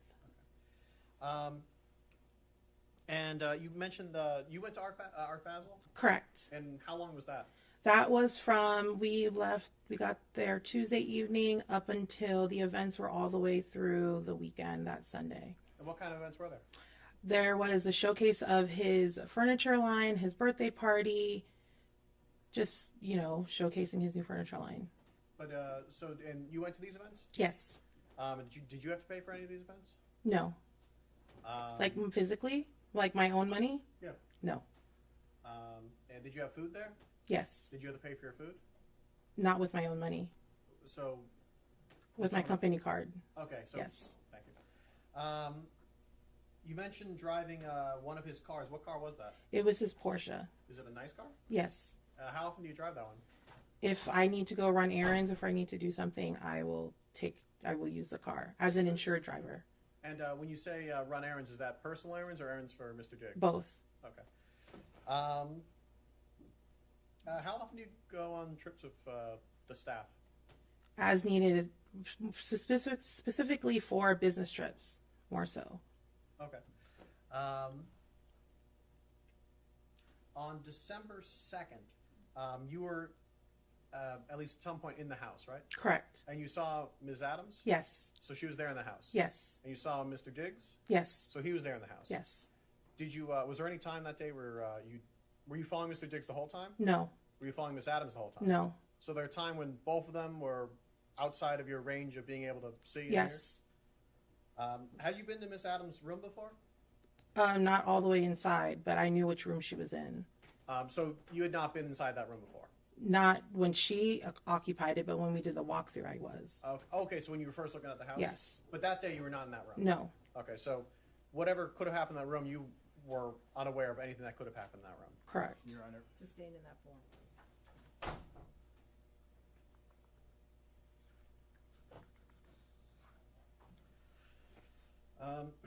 Is it fair to say that you have a financial interest in Mr. Diggs doing well? What does that mean? If he does well, do you do well? I think we collectively do well. So, Even outside of financially. Is he a good boss? Yes, he's great. Do you want to continue working for him? Yes. Nothing further. Anything else for your witness?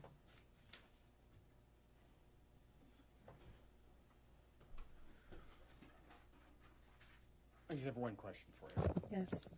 You mentioned that you got to drive the Porsche. Yes. All right. Would you lie under oath to get to drive the Porsche and work for Mr. Diggs? What does that mean? It's part of lying under oath, your job. What? I'm sorry. Is your job to lie, or would you be truthful? I'll be truthful. Okay. Who else got to drive that car? Mila. And anyone around the house, if they needed to use the car, they would drive it. Did you see Mila drive that car? I've seen her drive the car before. I don't have any other questions. Anything else for this witness comment? When you say just other people around the house, about how many people does Mr. Diggs have working for him? Employed, one. So then otherwise they're all just contract or? Correct. Do you know about how many? Depending on the job, as needed. Okay. Do you know in this? Objection, Your Honor. We're now outside the scope of the redirect. Overruled. Just in December, do you know? I couldn't give that to you on the top of my head. Right. Nothing further. Thank you very much. You may stand down. Thank you.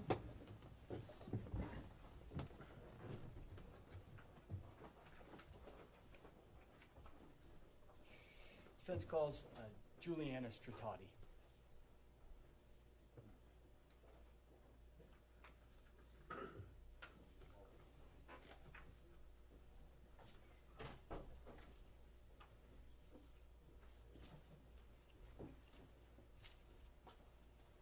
If you want to sit, you can remain standing and face the clerk. Please raise your right hand.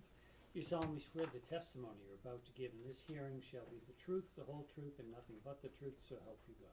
Yes. You may sit or stand. Good morning, ma'am. Could you please state your name for the record and spell your last name for the jury? My name is Juliana Stratoti, Stratoti. Are you from Massachusetts? Yes. What do you do for work? I'm a registered nurse. Right. Where do you work? Full-time, I work at Mass General Hospital, and then I have a side, a per diem job at the Drip Bar. What is the Drip Bar? Drip Bar is a wellness and hydration service. It's a franchise, but we have a location in Foxborough. Okay. And so what do you do as a nurse for the drip bar? Provide like wellness services, hydration, like extra therapy for people that you don't get prescribed, like at a hospital or through your primary care physician. Does some of that involve making house calls? Yes. On December 2nd, 2025, did you do some kind of treatment, a house call that afternoon? I did. And where was that? At Mr. Diggs' house. All right. And had you been to that house previously? I had. And that was at 7th Schoolmaster Street in Dedham, fair Yes. to say? Do you remember what time you got there? Most of my appointments were 4, 5, or 6 o'clock. I think that day I got there at about 5 o'clock.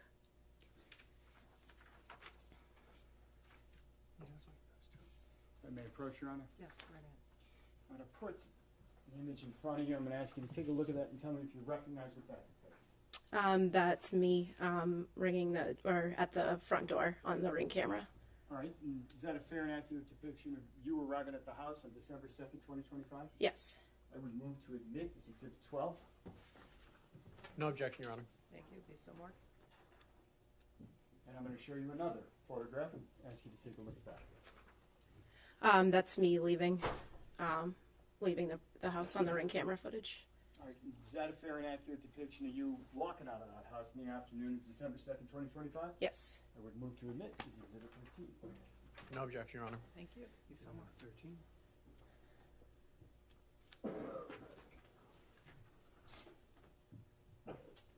I'm going to put Exhibit 12 back in front of you and ask you, there's a timestamp at the bottom right corner. Your Honor, may we be seated inside, Bar? Yes, of course.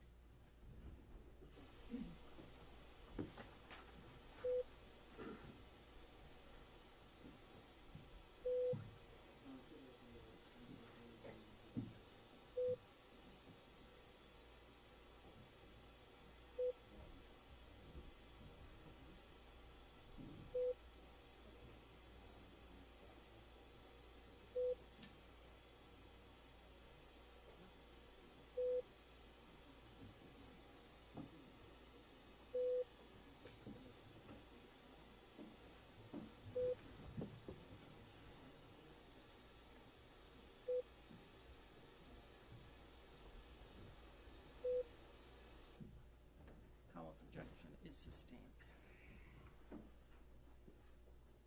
A moment ago, I think you described when your appointments routinely were.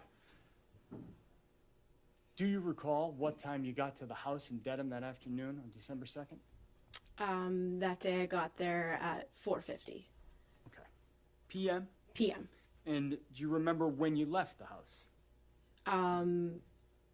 According to the Ring camera footage, it was. Let me ask you this. Do you remember when you left the house? I don't remember exactly the time, but all of my appointments were roughly 45 minutes to an hour long. All right. And so on December 2nd, 2025, do you think, how long do you think you were in the house? Probably about an hour. In the house, when you were doing the treatment, where did it actually occur physically inside the house? In the living room. So then fair to say you were in that house that afternoon for about an hour, maybe a little less? Yes. Okay. Anything out of the ordinary that day? Not that I recall. Hear anything unusual? No. Did you see anything unusual? No. I have no further questions. May I? Yes. Good morning still. Had you gone to Mr. Diggs' house prior to this date? I had. And how many times have you done this before? A handful of times, I think. Before that was 2 or 3. Okay. After that was a couple. And without you saying the actual names of any of your clients, what kind of clientele do you have with this job? It depends on what services they're looking for. So kind of all across the board. Okay.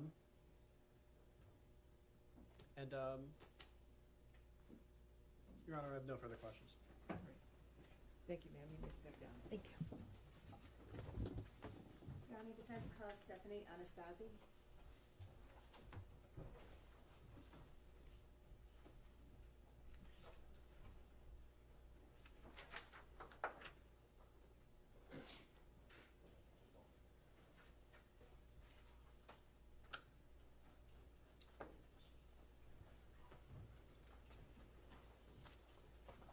Steffon, if you could just remain standing, please. Please raise your right hand. Do you solemnly swear the testimony you're about to give in this hearing shall be the truth, the whole truth, and nothing but the truth, so help you God? Yes. Can you sit or stand, whichever you prefer?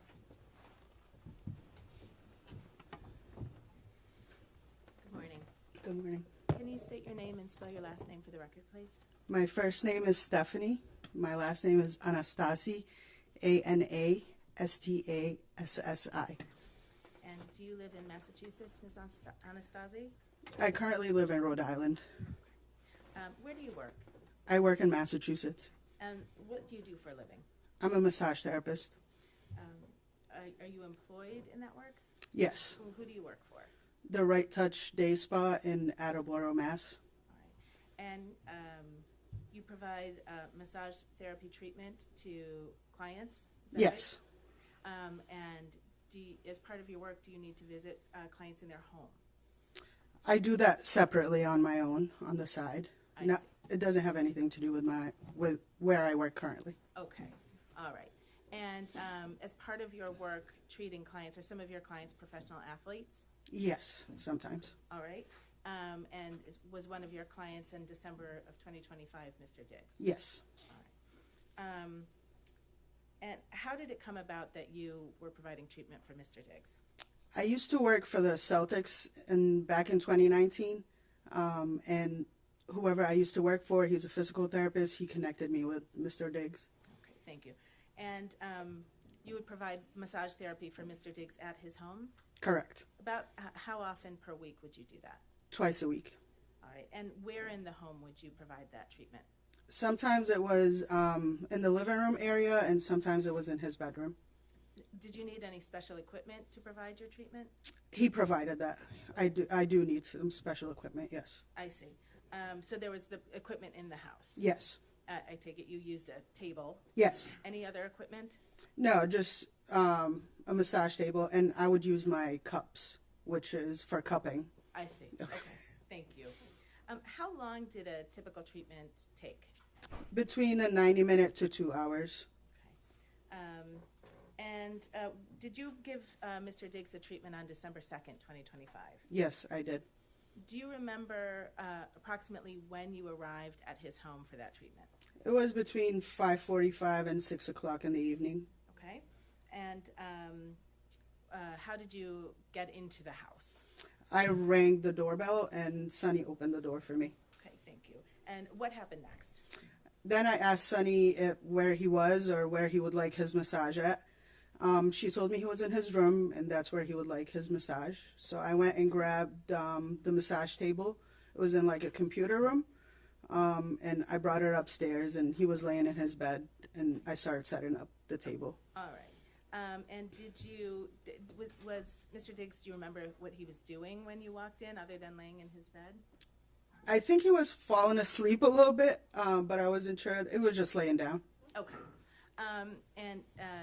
So I take it you began the treatment? So first I set up, I grabbed the blankets and stuff, and then he fell asleep. So I texted Sonny, and I was like, hey, can I wake him up? And she said yes. So I ended up waking him up, and then he got on the table. Okay. And about how long was the treatment that day, if you can recall? It was between 90 minutes to 2 hours usually. It was more towards the 2 hours than the 90 minutes. All right. And did anyone come into that while you were performing that treatment in that 90-minute to 2 hour window? Yes. Mila Adams came in the room at the time. Okay. And how did you know Mila Adams? I seen her in the house. I've seen her multiple times in the house. Okay. Have you ever spoken to her? Yes, we've had conversation. Okay. So while you're performing the treatment, can you just explain to the jury what you saw? Yes, so I was working on his right side leg, and because the door is in front of me, and I can see whoever was walking in. She was walking in. She saw that he was asleep, left, and kind of came back at a later time. When she came back at a later time, he kind of woke up because he was asleep, and she kind of went over to the bed, and she asked him, there was something on the bed. She asked him if he was going to keep it, and then he said yes, and then she turned around and left. And were you able to see what was on the bed? It was a black box, but I'm not sure what it was or what was in it. And did you ever have any occasion to look in that box? No. All right. How did Ms. Adams appear to you when you saw her come into the room those 2 times? She seemed to be okay. It's nothing that I wasn't used to seeing in the past. So she looked to your eyes the same as she had in the every time past. you saw her? Yes. Okay. Did you see any marks on her face? Not that I recall, no. Did you see any marks on her neck? No, she had a black jacket on, so I don't think I could see her neck, but I didn't see anything on her face at the time. And did she seem upset at all to you? Not that I know of, no. Okay. All right. And Miss Anastasi, do you remember when you left the house that day? It's probably between almost 8 o'clock, 7:30 and 8 o'clock that day. Okay. Thank you very much. No further Of course. questions. Good afternoon, Miss Anastasi. Oh, sorry, good morning still, actually, Miss Anastasi. Hello. You said you had previously worked at the Celtics, and is it like kind of word of mouth that you got a job working for Mr. Diggs? Yes. In your line of work, how important is word of mouth in order to find new clients? It's very important. And outside of just actual, I guess, technique and skill, is discretion and care of how you, because you're working with some high-profile people, is that also an important aspect to have? I don't understand the question. I'll withdraw it. Nothing further. Okay. All right, thank you so much, ma'am. You may step down.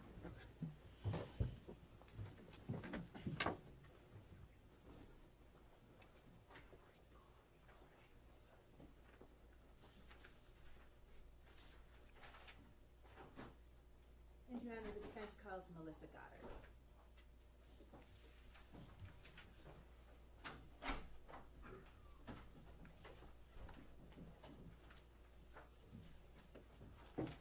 Just watch your step. Remain standing. You can face the clock. Please raise your right hand. Do you solemnly swear the testimony you're about to give in this hearing shall be the truth, the whole truth, and nothing but the truth, so help you God? I do. You may sit or stand. Good morning.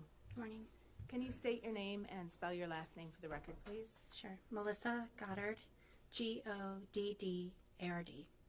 Thank you. And what city do you live in? City and state, please. Boca Raton, Florida. Right. And are you employed? Yes, I am. Where are you employed? At PMG Private CFO. And what is PMG Private CFO? It's a boutique financial service company. So we do accounting, tax planning, tax prep, budgeting. We handle everything financial, data collection.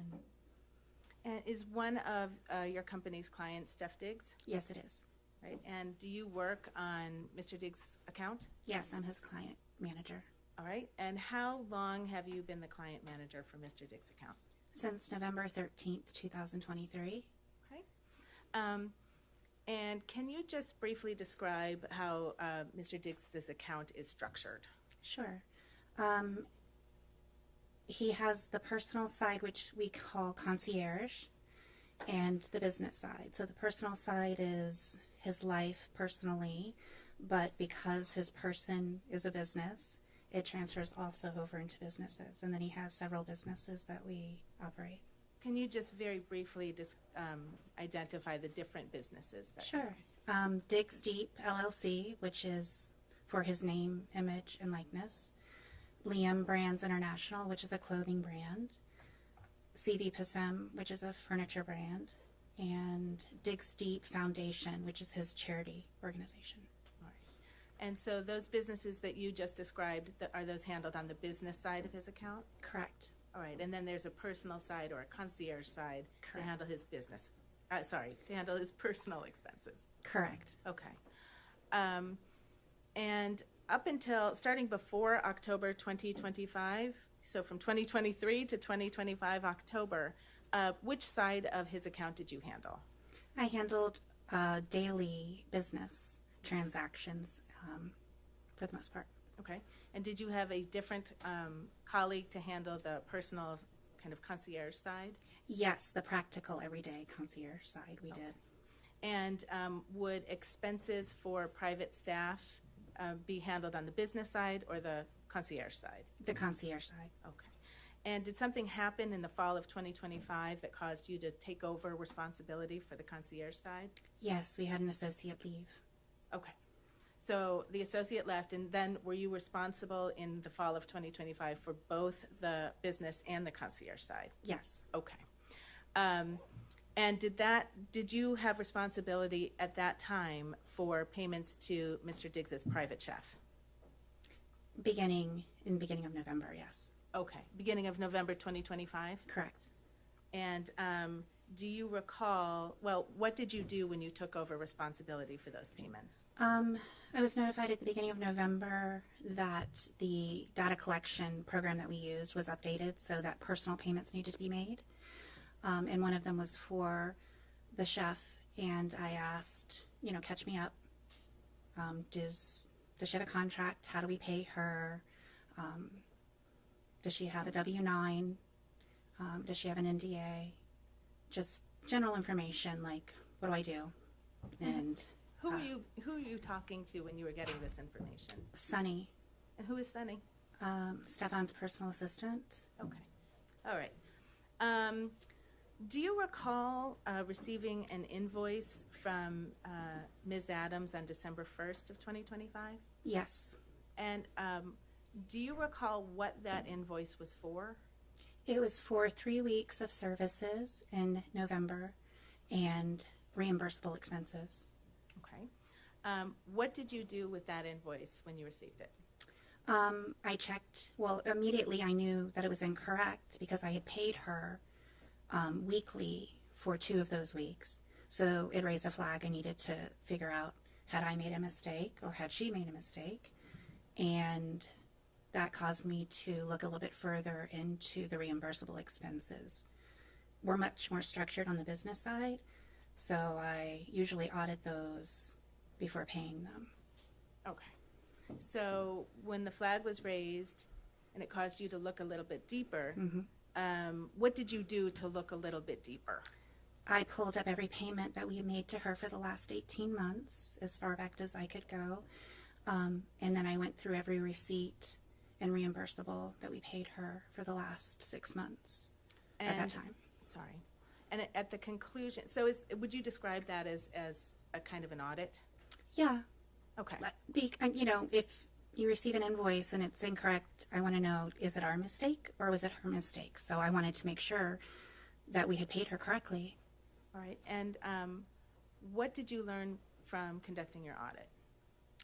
That she had submitted receipts multiple times over the course of 6 months, the same receipt. That she had submitted reimbursements for packages sent that were paid by our Federal Express account for reimbursement, that we had overpaid her. And were you able to quantify the amount of money that she had been overpaid based on your audit? Yes. And how much money was that? I think the total was $2,500 and change at that time, with an additional $744 that maybe was legitimate. I couldn't substantiate because there wasn't a date on it, so that was more in a gray area. Okay. Did you ask Ms. Adams for more information about the money that she was seeking? Yes. How did you do that? I contacted Sunny and asked for her email. I gave my phone number, even my personal phone number, so that she could reach me because sometimes they're in different time zones. I reached out to her twice. Okay. And did you ever hear back from her? No, she never responded. Did you tell Mr. Diggs what you had identified, at least from the audit that you conducted? Yes, he called me. We spoke about it on December 5th. All right. And what was his reaction? He's like, get me a report. And he had wanted to make sure that she was paid. And I told him I would get him a report, and he was fine. In the course of conducting your audit, or actually, strike that, did there come a time when you were aware that there was some paperwork not completed that you would have expected to be completed? At the beginning, when I took over, I asked for those things as, I think it was the beginning of December when the invoice didn't match what I had. You know, I'm buttoning things up. It's the end of fourth quarter. We're closing out the end of the year, so I wanted to make sure we had everything. So, you know, I was going through everybody's paperwork. But yes, it was about the beginning of December I realized we don't have our paperwork. All right. And did you do anything about that? Yeah, I had asked Sunny to, I had mentioned to Steph that I think we should get one. He said to coordinate with Sunny, which I did on December 4th. And I didn't receive anything, so I followed up with it as I normally would. And how did you follow up with it? I asked Sunny if she collected it, and I emailed Mila asking for it. Do you remember the date on which you emailed Mila for it? Sorry, Ms. December Adams. 8th. December 8th. Mhm. Did you follow up again with Ms. Adams, if you can recall? I did not, because Steph said not to worry about it. Okay.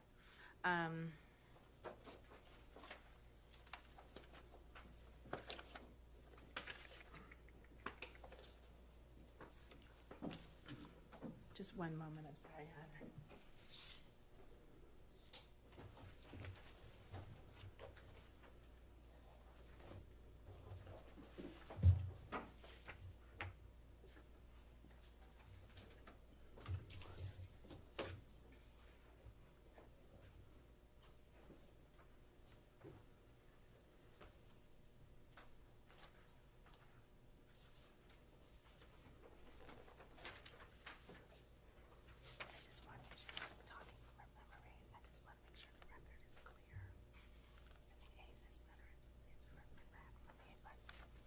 Oh, you want to refresh? Yeah. Yeah, that's fine.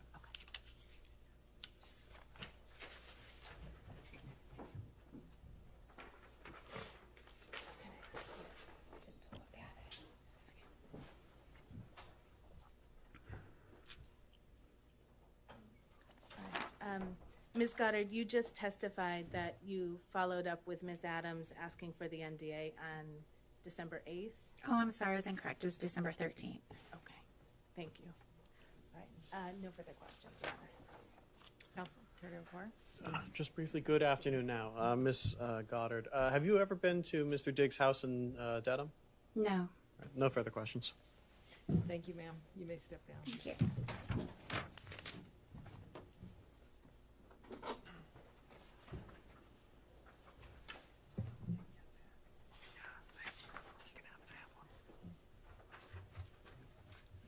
Defense call is Shy Charles.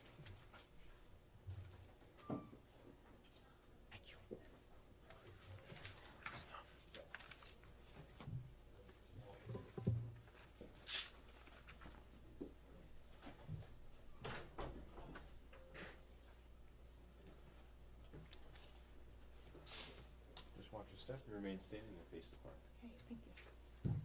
Please raise your right hand. Do you solemnly swear the testimony you're about to give in this hearing shall be the truth, the whole truth, and nothing but the truth, so help you God? I do. You may sit or stand.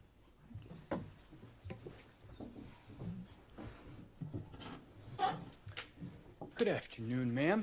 Could you please state your name for the record and spell your first and your last name? My name is Shy Charles. It's spelled Xiacharles. What do you do for a living, ma'am? I own a hair salon and I braid hair, natural hair. And where do you live? I live in Brooklyn, New York.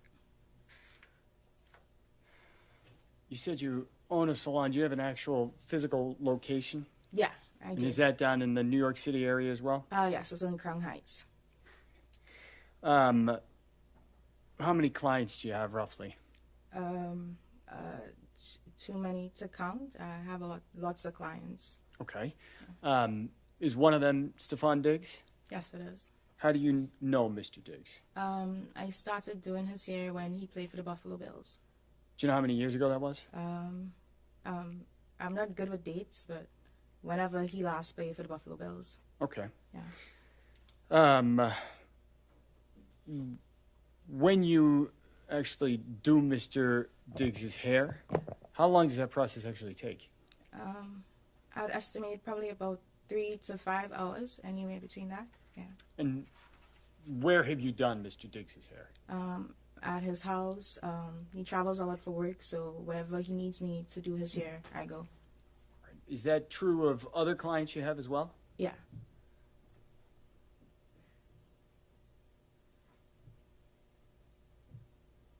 Have you been inside Mr. Diggs' house in Dedham? Yes, I have. All right. Do you know when he lived there? I don't know when he occupied the space, but I could tell you the first time I went there to do his hair. When was that? It was when the season started with the Patriots, probably about July, September, around that time last year. So that'd be 2025? Yeah. Okay. And had you been in Mr. Diggs's and other clients' house to do their hair previously? Yeah, I have lots of celebrity clients, and obviously they wouldn't want to come to the salon, so I go to them. So wherever they're at, I go meet them there, whether it's a hotel, their house, wherever. All right, so it sounds like September or July, fall of last year was the first time you were in Mr. Diggs' home in Dedham, but not the first time previously. Yeah, first time in Dedham, but not like elsewhere at his house. Wherever he lived before that, I would go. Got it. And having done that, did you meet some of the people who were normally around? Yes. Do you know a person named Sonny? Yes. Who's that? His assistant. Right. Did you meet any other family members of Mr. Diggs? Yeah. Everybody that's in the house, his brothers, his mom, everybody. Okay. Yeah. Did you ever meet a person named Mila Adams? Yes, I have. Who's that? It was his chef at the time when I met her. And so when did you meet Mila Adams? At the same time I went to the house for the first time, so like around July, September, whenever the season started with the Patriots. Of last year? Yeah. Did you meet at the house? Yeah. And how much time were you at the house kind of the first time you met Miss Adams? Probably like less than 24 hours or around that time, because I know I had a client the following day, so I just had to come do his hair. But that was late in the evening, and so I had to leave the following day. Yeah. Okay. And so you met Miss Adams at that point, but did you speak to her? I did, because I had to go to Walgreens to get some products, and so I asked anybody in the house if they needed anything, and Mila said she needed a sponge, a makeup sponge, and so I got her the sponge. When I came back to the house, she asked me how much money it was, and I told her it was okay, and that's the first interaction we had. Okay. Yeah. Do you have any other further interaction with Miss Adams after that kind of initial 24-hour stay? Yeah, when I came back to the house. When was that? I can't give you an exact date, but I could like estimate. So probably within 2 weeks, because he'll do his hair like every 2 to 3 weeks. So about 2, maybe 3 weeks later? Yeah. You went back to the house in Dedham? Yeah. Was Miss Adams at the house in Dedham at that point? Yeah.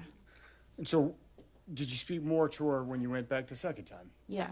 So can we go back? Because even after, because I don't know. No, I'm sorry. Just okay. I apologize, Miss Yeah. Charles. But Yeah. did you speak to Miss Adams again that second time you Yeah, went back I to did. the house? We spoke more. Yeah. All right.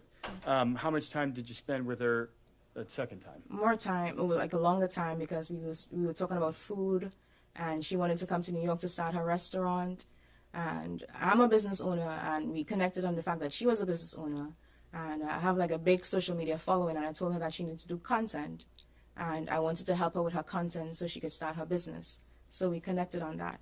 Did you end up helping her Yeah. with content? Yeah. Did you two stay in touch? Yeah. How long were you around at the house in Dedham that second time? I can't tell you how long, honestly. I would stay longer if it had a game and we'd go to the game together. But for however, because most times she'll be like the only female there and Sunny will come and go. And so I spent more time with her. Okay. Yeah. Kind of following that time you spent together where you said you connected over being business owners, Yeah. did you two remain in contact? Yeah. And how did you do that? We'll text, we'll send Instagram reels, we'll FaceTime. So you guys exchanged phone numbers? Yeah. How much did you talk, you think, in the following weeks and months that fall? A lot, because a lot. We talk about business, we'll gossip, we girls, so yeah.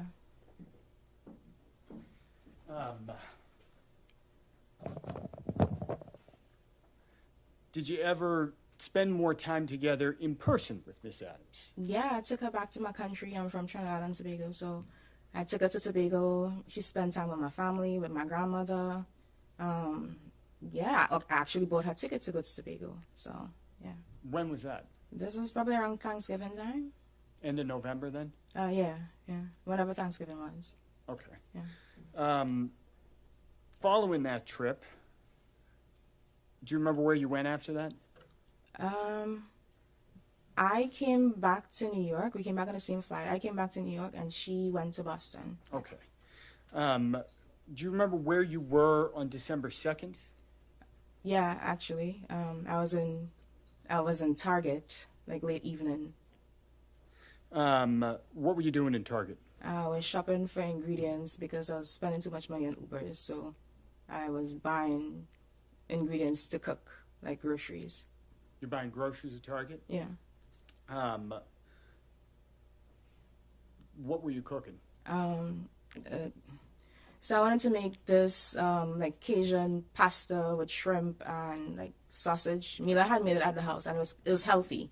And so I wanted to cook that because I didn't want to buy Uber Eats. I didn't want to spend money on Uber Eats, and I just wanted to be healthier and cook. And so I wanted to make it like her. So I was going through the aisles and like picking up stuff and calling Mila or message. Like I texted her a picture and asked her if it was this one, but she wasn't responding quick enough, so I FaceTime her. All right, so let me break that down there for a minute. You're in Target. You're trying to purchase ingredients for a dinner that you had seen Mila cook? Yeah. You said at the house. Is that at the Dedham house? Yeah. All right. Did you say you were looking for, what was the ingredient you were looking for? Like shrimp, but so she makes matcha as well. So I was trying to find out like what matcha to get, that specific one from tea dealers, shrimp, pasta, sausage, everything like that. So you just said a moment ago that as you were trying to find ingredients, you started by taking a picture and sending it to Mila? Yeah. Do you remember what time that was at? It was before 6 p.m. for sure, because I remember leaving my cart in Target to go pick up some dry cleaning for my boyfriend because I had to get it before it closed. So I actually left Target and came back to Target. So it was before 6 p.m. Okay. Yeah. What about a specific time? Do you remember exact times? So the dry cleaners was in Bronxville, Target was at Gateway. So I got there probably minutes to 6. So probably like the end, like ending at 4 or 5 p.m. somewhere there. Okay. Yeah. You mentioned a text message or a photograph of an ingredient you sent. Yeah. Was there any record of that? Yeah, I took a picture and sent it to her. All right. Would that have had the actual time? Yeah, and the on location. The message? Yeah. Do you think taking a look at a record might refresh your recollection of what time Yeah. you sent that photograph? Did you say yes? Yes. If I may approach her? Yes. What I'm going to ask you to do, Ms. Charles, Yeah. just take a look at that photograph. Okay? And I want you to look at that. Yeah. After you've reviewed it, take a look up. Yeah. Having looked at that, does that refresh your recollection on what time Yeah. you actually began communicating with Miss Adams when you were in the Target? Yes. And what time was that? It says 4:38 on the picture. Okay. Is Yeah. that consistent with your recollection of when you reached out to Miss Adams? Yeah. Now, you said you started by texting and then you FaceTimed with Miss Adams? Yeah. What's FaceTime? A video call app on every iPhone. Had you FaceTimed with Miss Adams previously? Yeah. And so describe how that looks. What's happening at that point when you're FaceTiming? So I FaceTime her. I told her what I was doing. We spoke about the pasta. all the ingredients I needed to get, and she was like, "Girl, I'm not going to Miami," and she said she's gonna go home to Atlanta for a couple of days, then she's gonna come to New York. Well, she's gonna go home to Atlanta, but she's gonna stop off in New York for a couple of days. All right, let me actually stop you there. I Yeah. apologize, Ms. Charles. It was Yeah. not a specific question.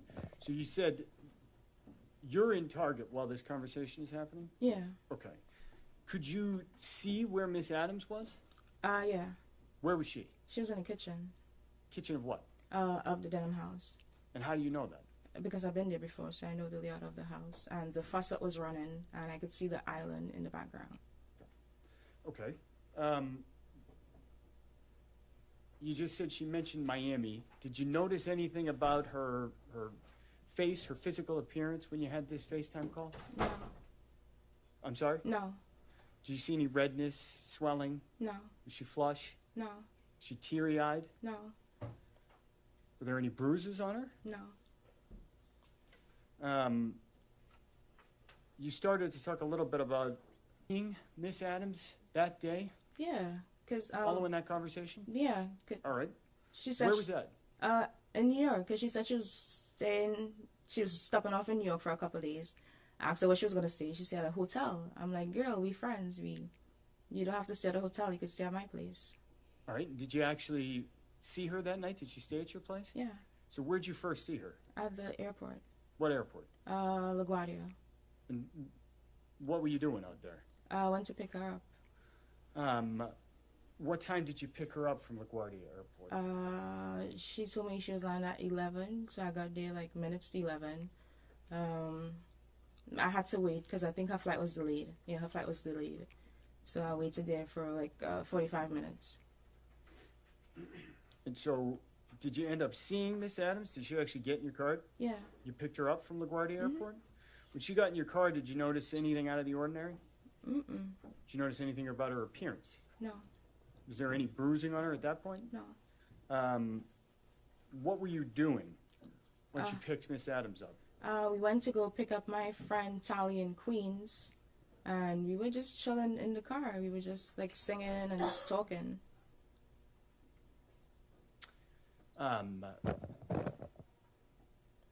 Anything out of the ordinary about either Miss Adams or your friend Tolly's demeanor? No. What's your friend Tolly's name? If you know? Her name is Natalia Moses. Okay. Your car, what kind of car do you drive? Mercedes-Benz GLE 63S. Is there any kind of aftermarket systems that's equipped with? It parks for itself. Let me ask you this. Does your car have video? Yeah, well, I install dash cam in my car. Oh, you put the dash cam in. That Yeah. didn't come with the car itself? No. Got it. What I'm going to ask is if we could pull up video 2, I believe, from what has been marked exhibit number 5.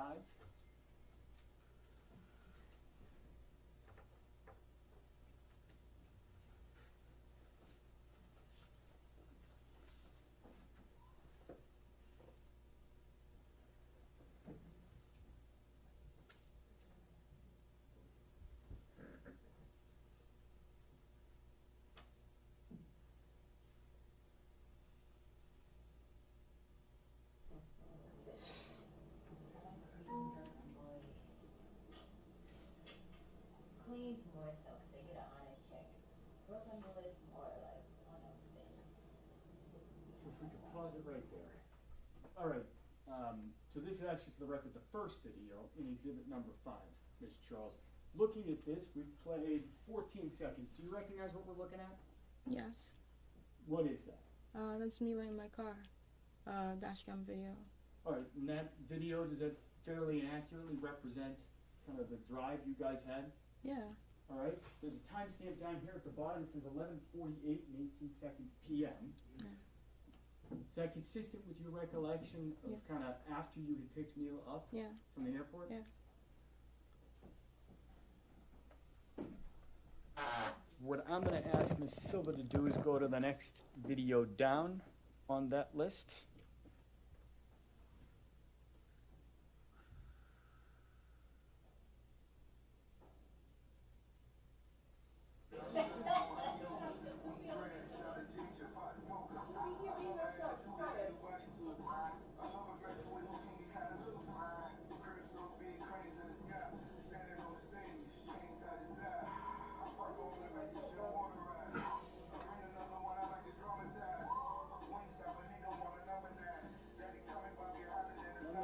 this other closet real quick by hitting the space bar. Thank you. So, looking at video number 2, it looks like the timestamp on the bottom says December 3rd, 24 minutes. Yeah. Watching that video, what are we seeing in the video? We were listening to Cranes in the Sky by Solange, and we were just talking about what the song was about. Got it. Yeah. So when you say there, we, who is we? My friend Natalia Moses and Mila Adams in the car. All right, so where we paused, it's a little hard to see, but is your testimony that Miss Moses was in the car? Yeah. Who's in the front seat here? Mila Adams. And so was Miss Moses in the back seat of your car? Yes. Okay. What did the three of you do that night? We went to Jersey. I have a house in Jersey City, so we went to Jersey City. And what did you do? Drink, eat wings, and watch TV, just chill. All right. Did you end up staying or sleeping in Jersey City, or did you sleep somewhere else? No, I went back to my apartment in Brooklyn. Who went back to your apartment in Brooklyn? Me, Tally, and Mila. And what time do you think you got back? I'd estimate probably like 3, 4 a.m. in the morning. All right, so early in the morning? Yeah. That entire time span that we're talking about, there's your description of what you just did, eat, drink, Yeah.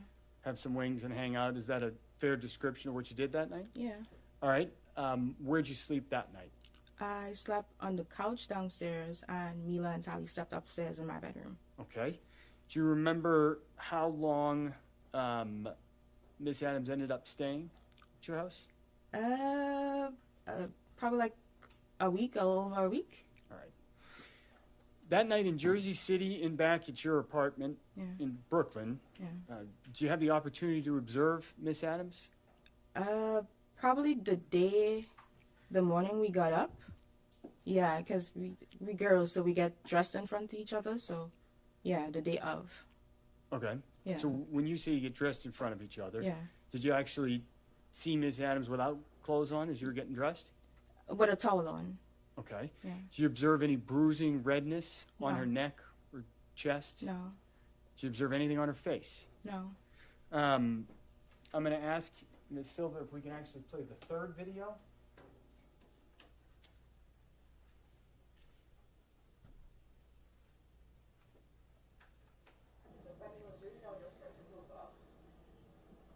And so I'm going to pause it right there and just ask you, so this image, is that a fair and accurate representation of how Miss Adams looked that day on December 3rd? Yeah. That video kind of depicts how she looked. Yes. Thank you, Ms. Silva.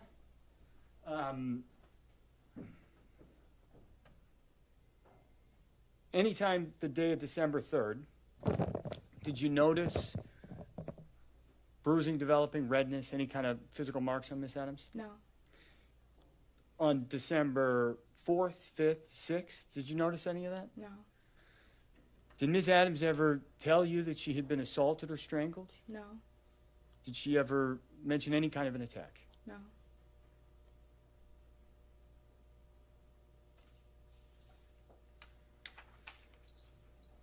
Do you remember when she left? I can't give you the exact date, but probably like somewhere between the 9th, 10th, or 11th. Either one of those dates. Okay. And after Miss Adams left, actually, let me back up. Strike that. So if she got there on December 2nd, and she left on the 9th, 10th, or 11th, is it fair to say she was down there for a week, maybe a little bit more? Yeah. All right. After she left, did you see her again? Yeah, I saw her afterwards. Soon afterwards? Where was that? In Boston. And in Boston, where were you? Where was I in Boston? Yeah. At the house. In Dedham. Oh, apologies. Yeah. I understand. So you saw her again at the house in Dedham? Yeah. And when was that? Probably the 13th. Yeah, the 12th or the 13th, because I had to go do his hair. Okay. Yeah. What Was there some sort of time-sensitive pressure about doing his hair? Because he had to leave to go to Miami, so I had to go do his hair. Yeah. Okay. I had to do his hair. Probably had a game. He probably had a game. Okay. Yeah. So let me back you up. Miss Adams leaves New York. Yeah. 9, 10, 11. Yeah. And your testimony was that you think it was on the 13th. You saw her again? Yeah. Either 12, 13, 14, somewhere there. I'm not good with dates. Okay. Yeah. And that was at the house in Denham. All right. Yeah. What were you doing in the house in Denham? I had to do his hair. Who was in the house in Denham? His mom, Mila, me. I think Marshawn was there. Yeah. Yeah, that's where I can remember being in the house. Okay. Did you do Mr. Diggs' hair that day? Yeah. What time of day? It was late evening. In the evening then? Yeah. Is that what you said? Yeah. How long did doing his hair take? Between 3 and 5 hours. And so, do you remember when you finished doing his hair roughly? It was late that night. Yeah, like probably 10, 11, somewhere there. What did you do after you finished doing Mr. Diggs' hair that night? I slept on the couch because I had a flight 6 a.m. that morning. 6 a.m. the following morning or that morning? So I did his hair the night. I stayed downstairs on the couch. I was laying on the couch on my phone. I stayed down there because I had a flight early the next morning. Got it. Yeah. When you were down on the couch, what happened? Like later into the night, Mila came downstairs and she was just talking about stuff that happened earlier in the day. All right. Let me back you up there for a moment. Did you see anything unusual on the evening of December 13th when you were doing Mr. Diggs' hair? Yeah, so I was behind the couch. He was on the couch with Miss Stephanie. We were watching a Netflix comedy special, and we were just there kicking it. He was on his phone. Mila was in the back of us, like in a little dining area. She was on her phone, and she shouts over to him, "Yo, Steph, when am I gonna get my money?" And he responds, "I think you spoke to the accountant." And her demeanor changed. His demeanor kind of changed. But I wasn't paying any attention to it. I was just doing my job. So after a while, she moves from behind on the dining table and she comes to the front, like on the side, like a love seat area thing. And she was there on her phone and she was just like laughing really loud. I don't want to imply anything, but like No, tell. so Okay, let me yeah. stop you right there. You said she's over on her phone. She was laughing really loud. Yeah. Was she watching the comedy special? No, she was just on her phone. Okay. So you said later that night or the Yeah. next morning you spoke to her again? Yeah, like in the probably midnight, 1 a.m. ish. Yeah, she came downstairs and we were talking. Yeah. When she came downstairs, was there anybody else downstairs? No, just me and her. And what did she tell you when she came downstairs? She asked me if he was annoyed. She asked you if if he was annoyed. And that's Mr. Diggs? Yeah. Did she tell you she was going to do anything? Yeah, she was trying to antagonize him while she was on the couch, like trying to get beneath his skin, and she was Sustained.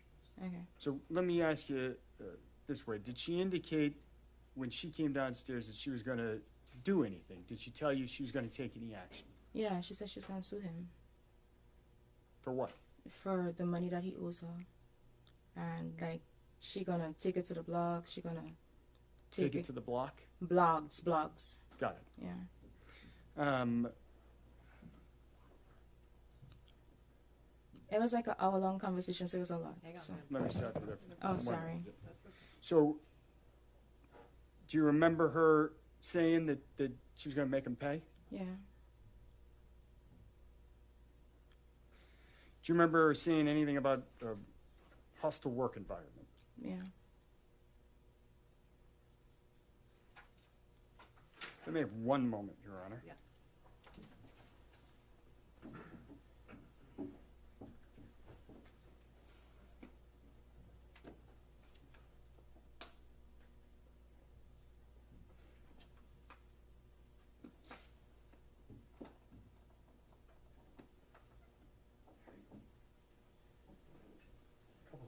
follow up with Ms. Charles. Did Ms. Adams, prior to her coming down that night, 1 a.m., and having this conversation with you, did she tell you that she'd been assaulted? Did you heard anything about a strangulation and assault? No. That night, when she was talking about the suing Mr. Diggs, Yeah. did she say that she had been assaulted? No. I want to back up down to kind of early in your testimony. You said you have a dash camera in your car. How long have you had that? Probably a little after my birthday, which is September. So, yeah. Probably end of September, beginning of October. Okay, why do you have that? Because people are scamming in your insurance fraud. Like they hit your car, they see you have a nice car, and they try to get money out of you. In New York, you said? Yeah. I don't have any further questions. Caldwell, care to inquire? Good afternoon, Ms. Charles. Afternoon. So you've been doing Mr. Diggs' hair, you said every 2 to 3 weeks? Yeah. For how long? So I started doing his hair when he was at the Buffalo Bills. And then last year, like a little before the Met Gala last year, is when I started doing it consistently. Okay, so for more than 1 year you've been doing it? Or? Yeah. And that's, you said like a 3 to 5 hour appointment every 2 to 3 weeks? How much do you get paid when you do that? It depends on the style I do. It could range from $600 to probably $1,500. And you said that sometimes you go to the games afterwards? Yeah. How many times has that happened? I went twice when I was in Dedham, once in New York, and once at the Super Bowl. And you also said that at least on one occasion you slept over his house. Did you sleep over his house often, or? No. When did you meet Ms. Adams? Probably August, September. So at the time when she went to New York, you'd known her for 2-3 months, something like that? Probably, yeah. And you'd known him for over a year? Yeah. And you'd seen him every 2 to 3 weeks for 3 to 5 hours? Yeah. So is it fair to say you knew him better than you knew her? No, because we have a client service provider relationship, so I wouldn't say that's subjective. When you're doing his hair, do you talk to him? I keep it professional, so just how's the game, stuff like that, nothing in his personal life. If I may, one moment.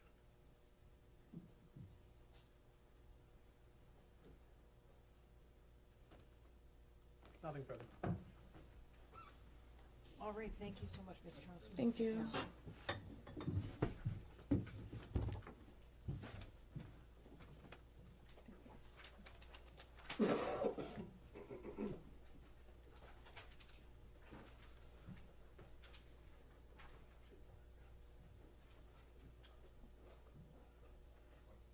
Your Honor, the defense calls Natalia Moses.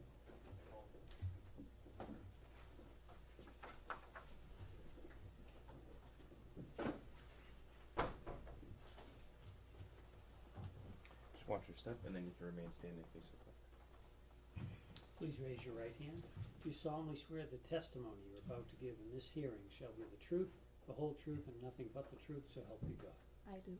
You may sit or stand. Good afternoon, Ms. Moses. Good afternoon.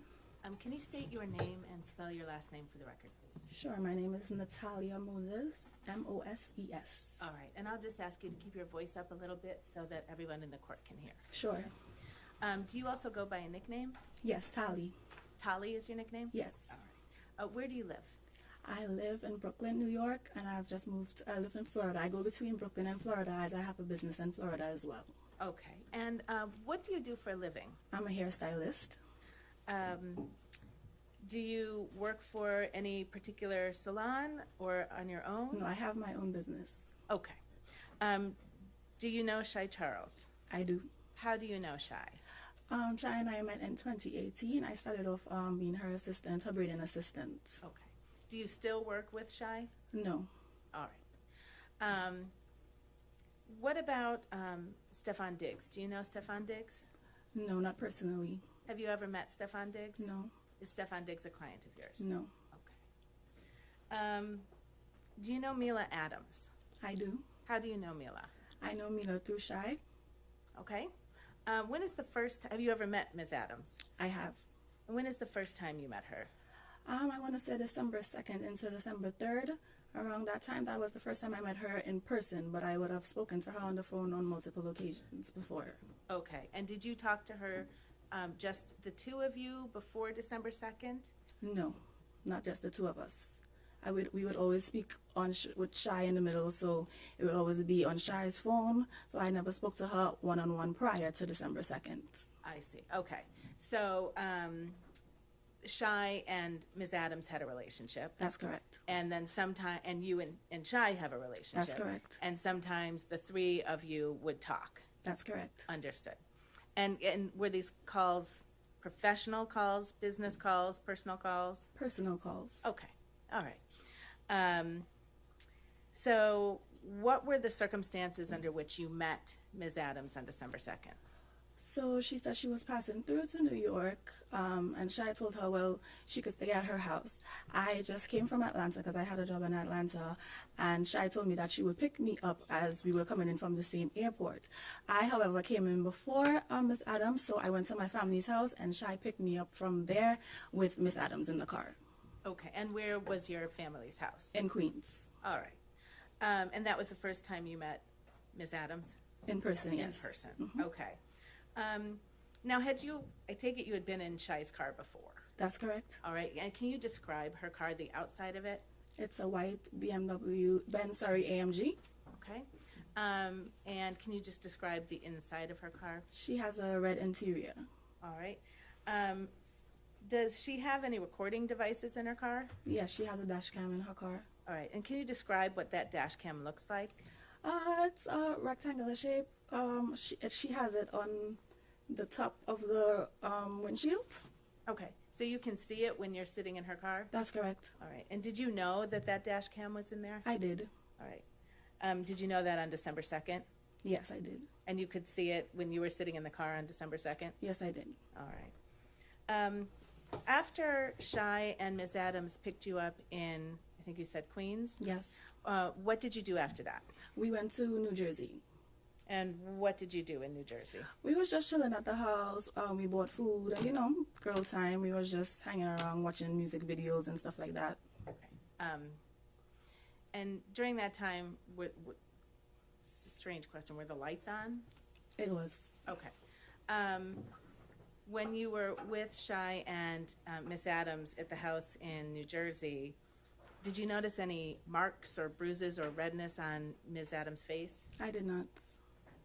Could you see her neck at that time? Yes. Did you notice any marks or redness or bruises on her neck? No, I did not. Did she complain at any point about soreness or stiffness or, soreness or stiffness? No, she did not. You testified. Did you see her eat? I did. Did you see her drink? I did. Did she seem to have any difficulty swallowing? She did not. Did she complain about difficulty swallowing? No, she did not. Or a sore throat at all? No. All right. Did her voice sound hoarse? No, it did Did her not. voice sound any different than it had sounded when you previously spoke with her? No. Did you notice anything out of the ordinary in her appearance or her behavior on December 2nd? I did not. Okay. How long did you end up spending time with Miss Adams in New York City? Approximately a week. Okay. Did you spend that whole week? And I'm sorry, I should have asked this question. Did you stay in that house in New Jersey on December 2nd? No, we went to Shy's house in Brooklyn. Okay. And did you end up staying there that night? We did. Did you stay there also on the night of December 3rd? I did. And did you stay there all the way up until December 9th? I did. Okay. And did Miss Adams stay there as well? She did. Where did you sleep in the Brooklyn house? We all slept in Shy's room. Okay. By all, you mean you, Miss Adams, and Shy? And Shy. Okay. Sometimes Shy would go to her boyfriend's house, so sometimes it would just be Miss Adams and myself. Okay. I take it you at some point woke up on December 3rd. Yes. And what was Ms. Adams' behavior like on December 3rd? She was fine. She was bubbly. Okay. Yeah, a good personality. She didn't show any signs of anything wrong. Okay. Did she cook for you? She made breakfast. And same question on December 3rd. Did you spend December 3rd with her? I did. Did you see any bruises, redness, marks on her face at that time? No. Were you able to see her neck on that day? Yes, I did. Were you able to see her chest on that day? Yes, we all stayed in the same room, so we got dressed and everything together. Okay, understood.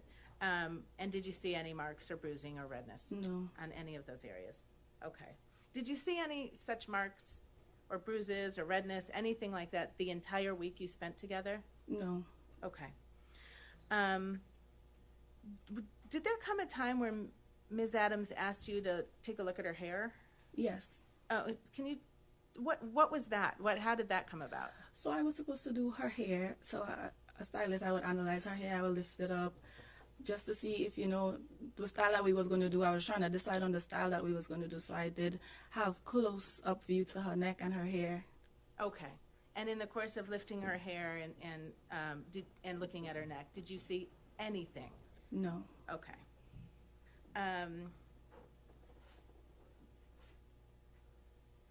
Do you remember taking a couple of videos of Ms. Adams while you were together in New York? Yes, I do.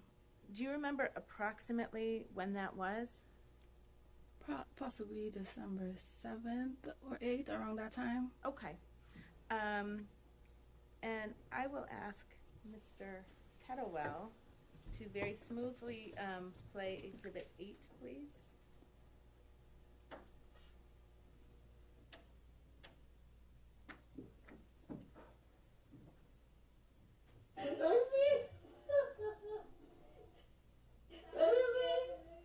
Okay, and we could just pause that.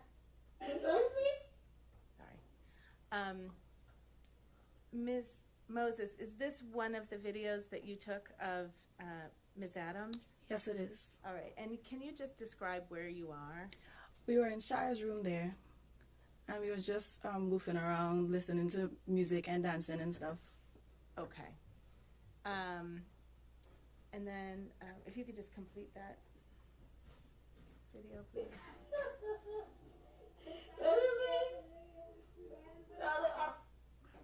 All right, and then Mr. Kettlewell, if you could play Exhibit 9, please.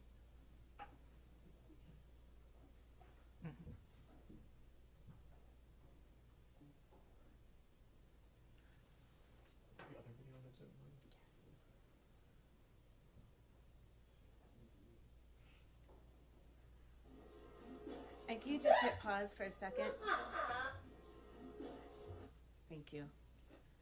Is this the other video that you took of Ms. Adams? Yes, it is. And that was on that trip in New York? Yes, it is. Between December 2nd and December 9th?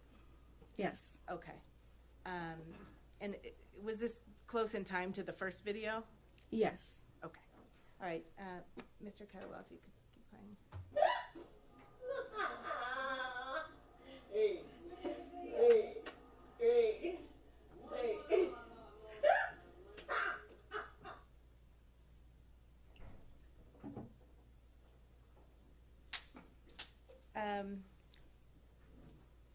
And was that video that you took, was that consistent of how Miss Adams was being with you? Yes. Okay. Did anyone ask you to take that video? No. But Miss Adams knew you were filming her? She did. Okay. And the entire time that you were with Miss Adams in New York City, did she mention anything about being hit? She did not. Did she mention anything about being choked? No, she did not. Did she say or do anything that suggested to you that Stefon Diggs had hurt her or scared her in any way? She did not. Okay. I have no further questions. Thank you. Kamal? Just briefly, that New York trip, was that the first time you had ever met Miss Adams in person? That's correct. You said you didn't see any bruises on her. Were you looking for bruises on her? No, but she was in my face. Nothing further. Thank you, ma'am. You may step down. Thank you.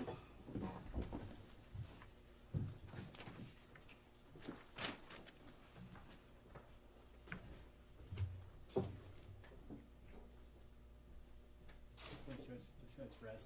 It has to be heard. All right, Sorry. defense rest.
All right, jurors, so the defense has rested. There's no further evidence in this case, so that is closed. So that means that, as I predicted for you, what remains will be the closing statements of the attorneys, and then I will give you my instructions for you on the law. What we're going to do is we're going to suspend for the luncheon recess, and we will resume at 2 o'clock with all of that, okay? So there should be, your lunch order should be ready, hopefully, and we'll see you back here in a little over an hour. All right, thank you. Arise, jurors can step down, please.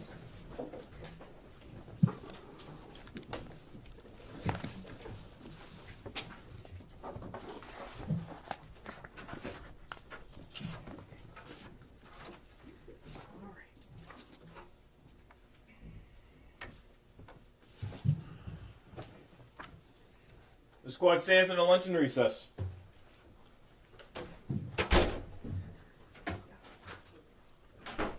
Counsel, if I could just get the flash drive. Yes, absolutely. Sure. Yeah. Thank you. Dave Rose are breaking for luncheon recess. Hi, John, let me give you this card. All right. I'm going to do it, sir.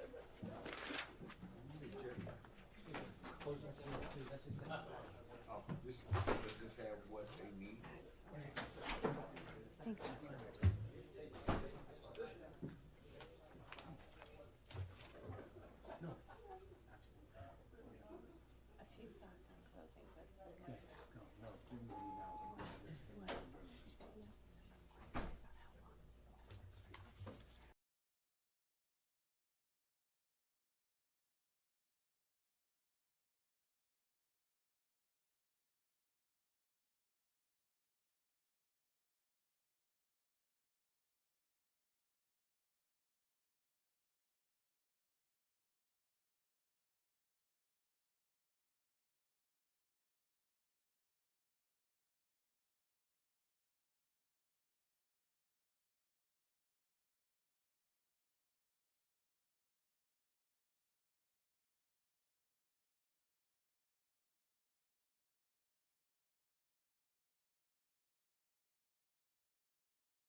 very, very bad. The only reason you're getting messages is because we put you on the Wi-Fi That's Yeah. correct. April 1st. That's so correct. you're getting messages I see. because of the Wi-Fi. Before this, we couldn't get anything. And this is the best. Unreal. Yeah, it's tough. That's terrible. It really is. It's charming if you don't, Yeah. have, to, you don't have to work it. Right, exactly. You don't have to live here. Yeah. I will. We're solid. All right, those are your cards. I think you're gonna come here every day. Get that pizza.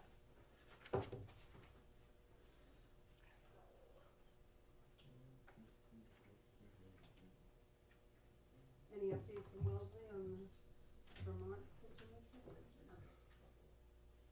I heard tomorrow it looked great, but.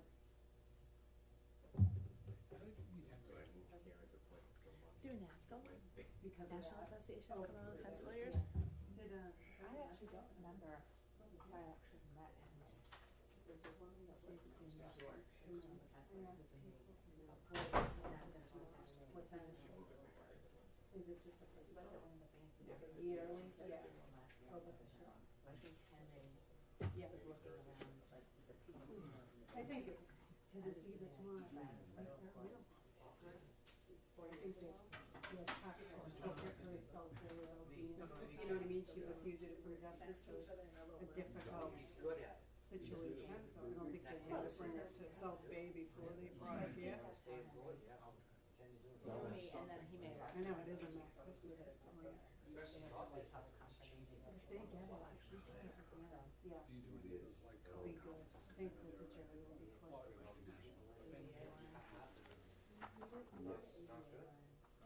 Not good at all. I mean, it is happy. Yeah. Oh, no, I wasn't here before him.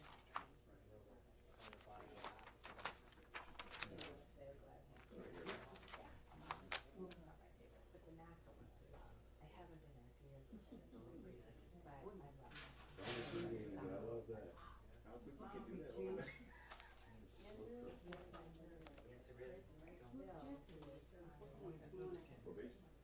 I wonder if it's No, I work in not the higher. We do all the work.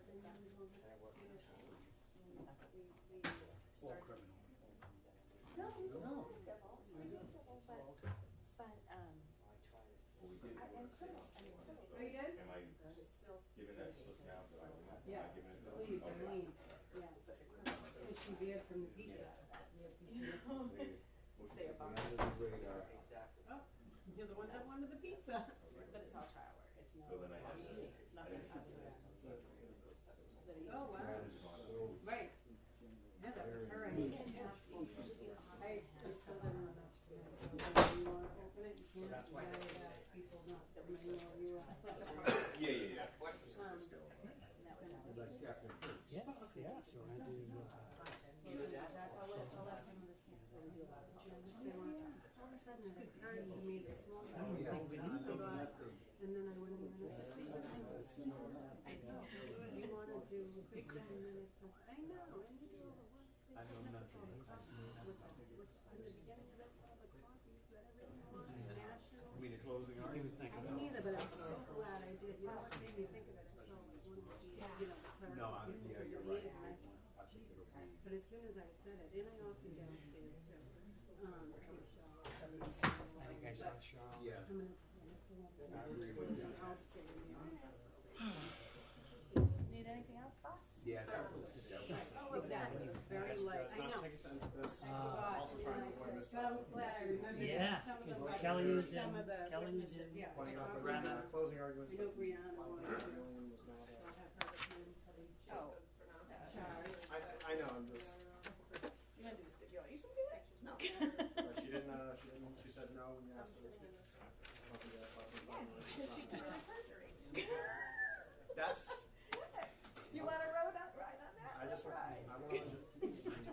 How long is it? That's all I'm saying. I agree. Oh my God. It's very difficult to I never. yeah.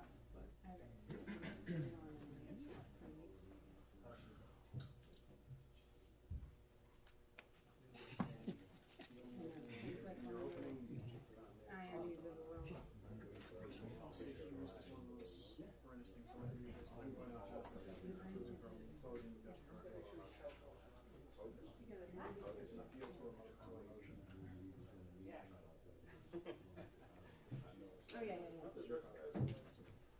We reject it, Mr. That's fine. I don't. Yes. Well, it is a, Yeah. either they will or won't. They will or won't change. No.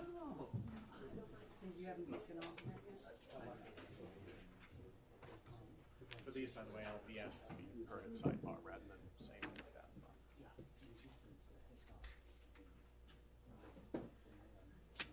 Well,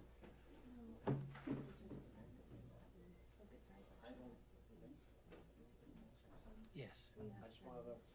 Yeah. Okay.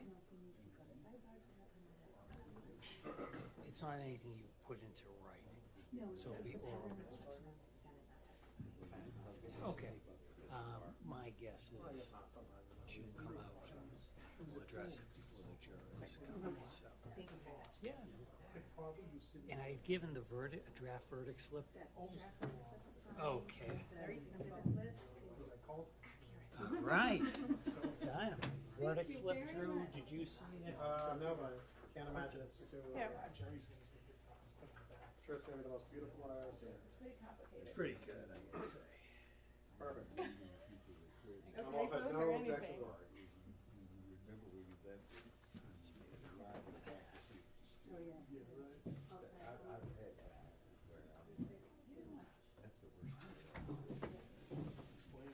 yeah.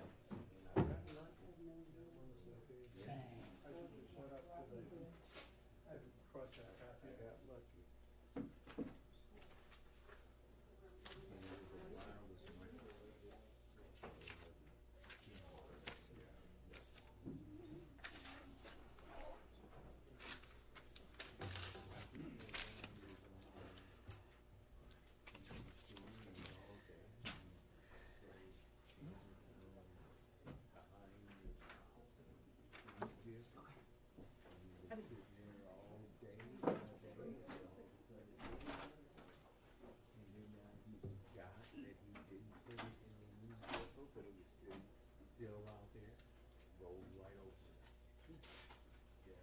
Folks, we're gonna need a bunch of seats. Everyone, you guys can-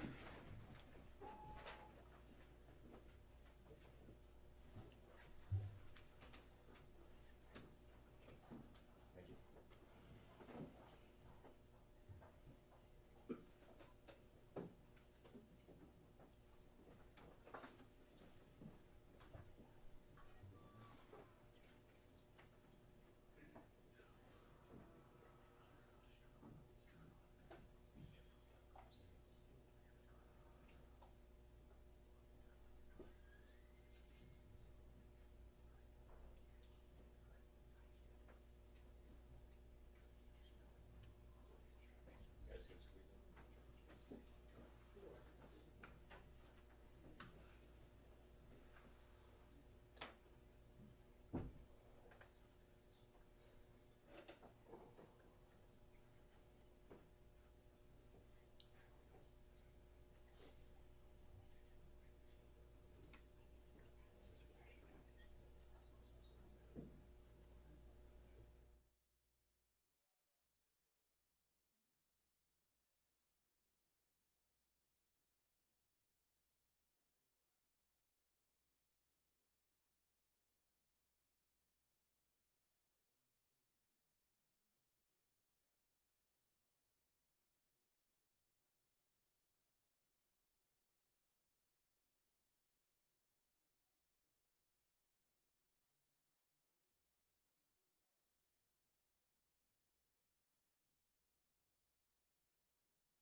Bring in the jurors, anything we need to address?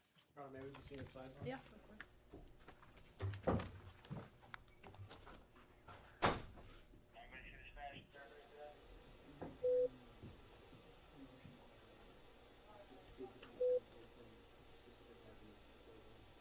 One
yours, John? Yes, thank you.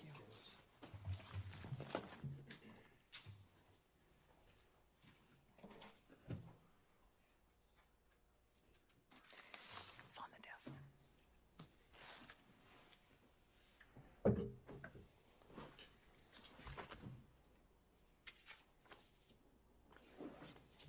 Jurors enter and all rise.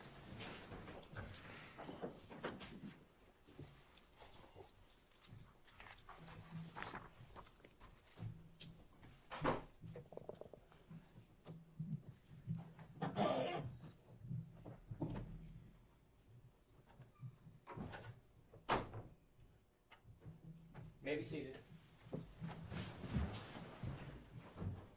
All right, jurors, good afternoon again. As I told you, the evidence in this case is closed, and you're about to hear the closing statements of the attorneys.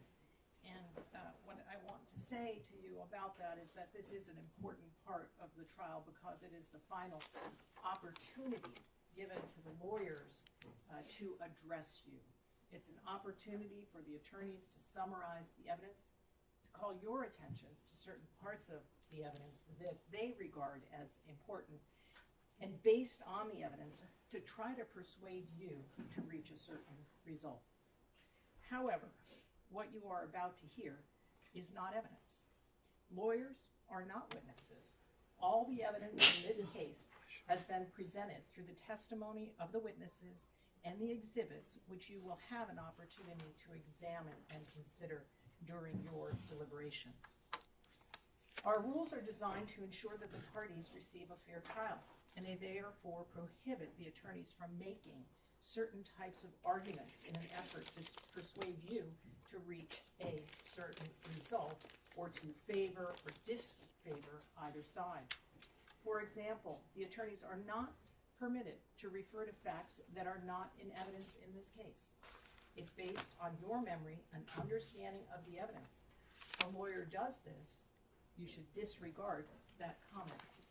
The attorneys are not permitted to express their personal belief in the credibility or lack of credibility of any witness who testifies in this case. That determination is entirely for you to make. If a lawyer makes such a comment, you should disregard that comment. Attorneys are not permitted to persuade you for or against either party by appealing to human passions or prejudices. If you become conscious of any passion or prejudice as you consider the evidence or engage in your deliberations, you must put those feelings aside and not permit them to influence your thinking. And if a lawyer makes such a comment, you must disregard that comment. Better proceed. Bless you. Thank you, Your Honor. Good afternoon again, ladies and gentlemen. As I said to you in my opening statement, there was no assault, no strangulation, no incident at all on that day or any other day. You didn't see any injuries. You didn't see any photographs. You learned there were no medical records, no statements, no nothing between December 2nd and December 16th. You have not been provided with a single shred of credible evidence to determine that any assault actually occurred in the house on that day. The Commonwealth's case is nothing more than the words of Miss Adams. In my opening statement, I told you one tool to use as you go through this process is to consider how to find the truth.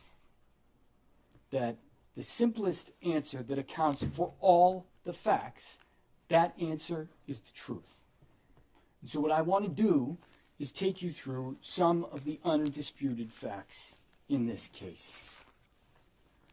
December 2nd, Ms. Adams spent the afternoon talking on the phone. She got a ticket to Atlanta. She cooked Stefon Diggs dinner. We learned this morning that it was a hot dog. She went into Mr. Diggs's bedroom to provide him birthday presents and to deliver those birthday presents. Timeline-wise, all of this, every single fact that I just mentioned, all of those would have occurred after what Miss Adams says was a violent assault that occurred sometime that afternoon. That night, Miss Adams left the house at 7:15 and she flew to New York City. You heard that she told the police that she stayed with friends. You heard her describe whose friends they were. But you also heard her say that she had a ticket to Atlanta, purchased before she ever changed it to go to New York City. You saw videos of Miss Adams when she arrived in New York. You heard from the woman who picked her up from the airport, who also saw Miss Adams when she arrived in New York. You saw video and heard from Tali Moses, who spent the entire week with Miss Adams in New York. And you got to see how she looked. You got to see her face, you got to see her neck, you got to see the way she moved during the course of that week. One thing I'll say about that, Miss Adams, she might define bruising, however, is expedient or convenient for her, but we all know what bruising looks like. You saw the videos, and you heard from the witnesses. On December 5th, Miss Adams texted Stefon Diggs, "Hi, can you please approve my pay with finance, please and thank you." That would have been 2.5 days after he violently strangled her in her bedroom. December 6th, you saw the video of her dancing. That's 3.5 days after this assault allegedly occurred. You heard that throughout the course of that week, from December 2nd to December 9th, Miss Adams didn't mention a single thing about any assault to anyone. The one thing you heard her mention was on the afternoon of December 2nd, she told Shy she wasn't going to Miami. You heard that on December 9th, she went back to the house. And I told you the details were going to be important about her going back to the house in my opening statement. She got back to the house at 11:30 p.m. alone and walked into the house. And what did she do? She didn't just go to Stefon Diggs' bedroom door and knock on it. She tried to punch in the code, and it didn't work. And those are her words. That's what she told you. None of that is consistent with a violent assault having occurred the last time they interacted with one another. Not one piece of that. And those are undisputed facts. On December 11th, Miss Adams texted Mr. Diggs her apology. She said she was sorry she was being emo, and she didn't want him to feel that way. She didn't want him to think she was trying to quit her job. And she told you she was trying to keep her job. She was trying to get back. She also told the police 5 days later, that she had quit her job on December 2nd. We know that that was a lie. Not just from the fact that she actually told you that that was a lie, but from the actual evidence that you have in this case that is undisputed. That evidence goes on. She told Mr. Diggs' girlfriend that she didn't say any of that to the police. Meaning what she told the police, that she didn't accuse Mr. Diggs of assault. And that wasn't true. She also, a month later, told the world that she had never demanded money. And that also wasn't true. Now, more undisputed facts. Miss Adams was paid for November. At first, she didn't admit that. She ended up saying they worked it out. She got paid for 2-3 weeks. And we actually got an answer today on why she wasn't paid for a full month. Because she was in Tobago with Shy Charles. You heard from Melissa Goddard. Miss Adams was paid up. The non-disclosure agreement. Miss Goddard talked to you about that. And you heard about that from Miss Adams. I want you to look at the text message in Exhibit 4. It's on page 195. We talked about it a little bit yesterday afternoon. But this is another undisputed fact, and it's very important. Because, despite what Miss Adams told the police on December 16th, and told you at times yesterday, on December 13th, 2025, Miss Adams says what she thinks the NDA is about. And she says, you sitting here playing in my face, 700 comments. If I told someone why it's not in the blog, you believe it, meaning Mr. Diggs, and now sign an NDA. Send me my money. You sitting here playing in my face. Miss Adams wants you to believe she wouldn't tell Shy Charles because Shy Charles knew Mr. Diggs. That requires you to completely ignore the fact that she chose freely and willingly to go to New York to stay with Shy Charles. December 13th, she told Mr. Diggs, she told Stefon Diggs what she thought the NDA was all about. And it was about the blog issue. You think it might make a little sense if the NDA was about any kind of a physical assault, a strangulation? That she might say to him anything. Hey, you know what this NDA is really about. Or maybe just, the NDA, because you assaulted me? Not a word. She describes why that's there. And those are her words from December 13th. And that is undisputed. Now let's talk about the police for a few moments. Because Miss Adams went to the police, as you heard, on December 16th. And there's other undisputed facts in this report. She lied to the police. She did not leave her job. Miss Adams told you something yesterday where she said, well, left my position was like in the house, but that wasn't my job. And you heard what Officer Ellis said this morning. I said, you mean her position, as in her job? And he said, of course. She told Officer Ellis that she just went back to get her stuff. And you know that isn't true. And at times, she seemed to admit that that wasn't true.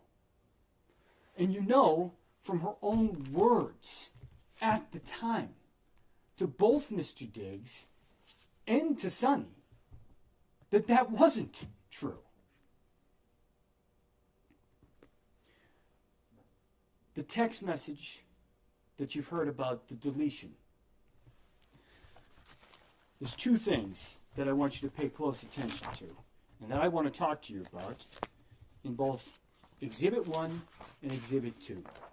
Exhibit 1, the text message that she sent purporting to be a screenshot of the argument that led to a violent assault that ended with Mr. Diggs choking her. That's what she told Officer Ellis. And you heard that from him this morning. You also heard from her that she deleted messages. And I think what she said was something like, I didn't want to look bad, or something along those lines. And if you look at what was actually deleted, the words she said, she was saying bet and pussy were what she deleted. That's what she did. She did delete those messages, right? Those are not in the text messages that she provided to Dedham police. But more importantly, what she actually deleted that wasn't about making her look bad or not, it was right after the words, "I'm out of your life."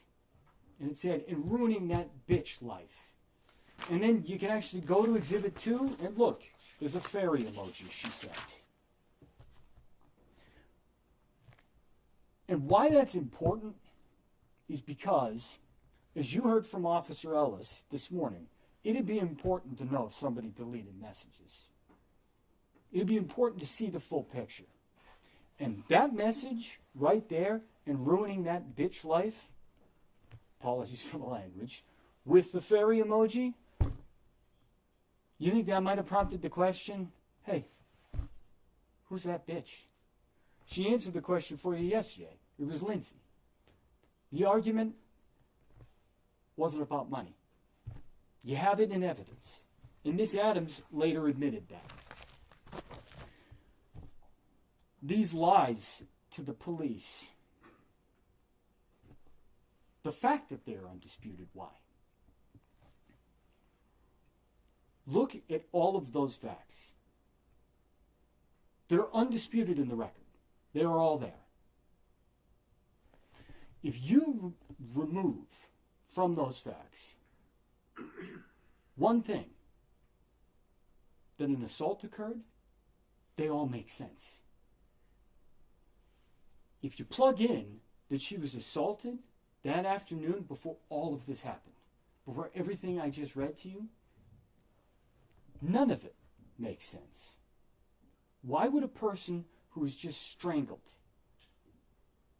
go down to the kitchen, chat on the phone, and not have a single mark on their face or look even remotely bothered? Why would that same person cook dinner for the man who just did it? Why would that same person knock on his bedroom door and deliver 2 birthday presents? Why would she act the way she did for the next week? And then why lie about it repeatedly to the police? And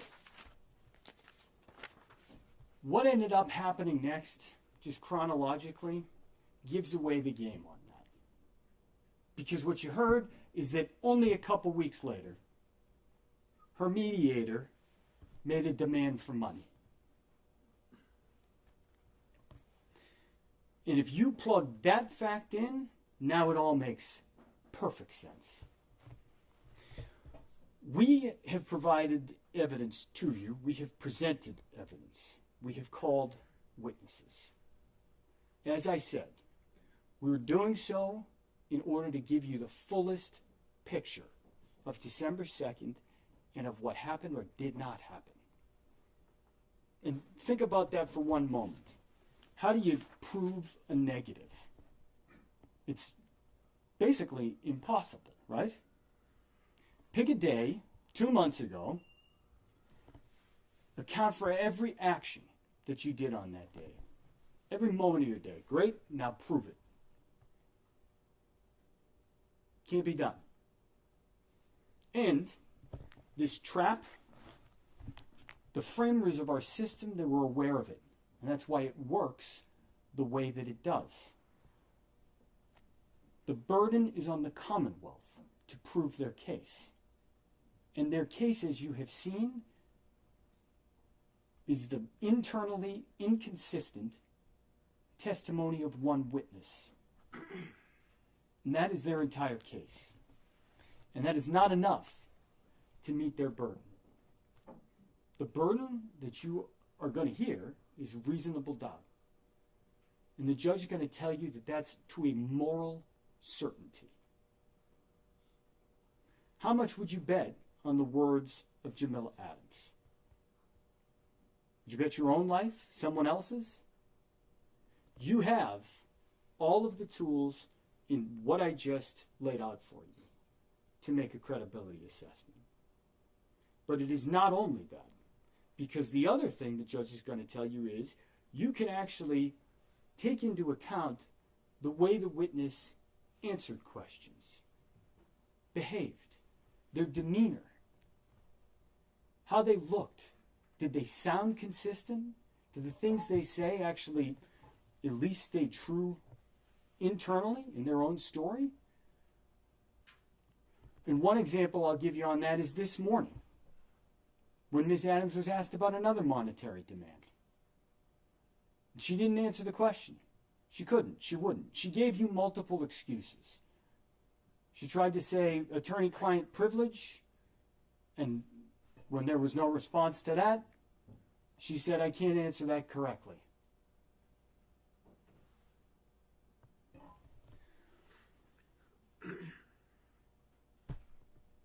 Take the way she answered questions into account, but line it up against the facts that you know that you have. Because that's how you got to make a decision. On facts, on evidence.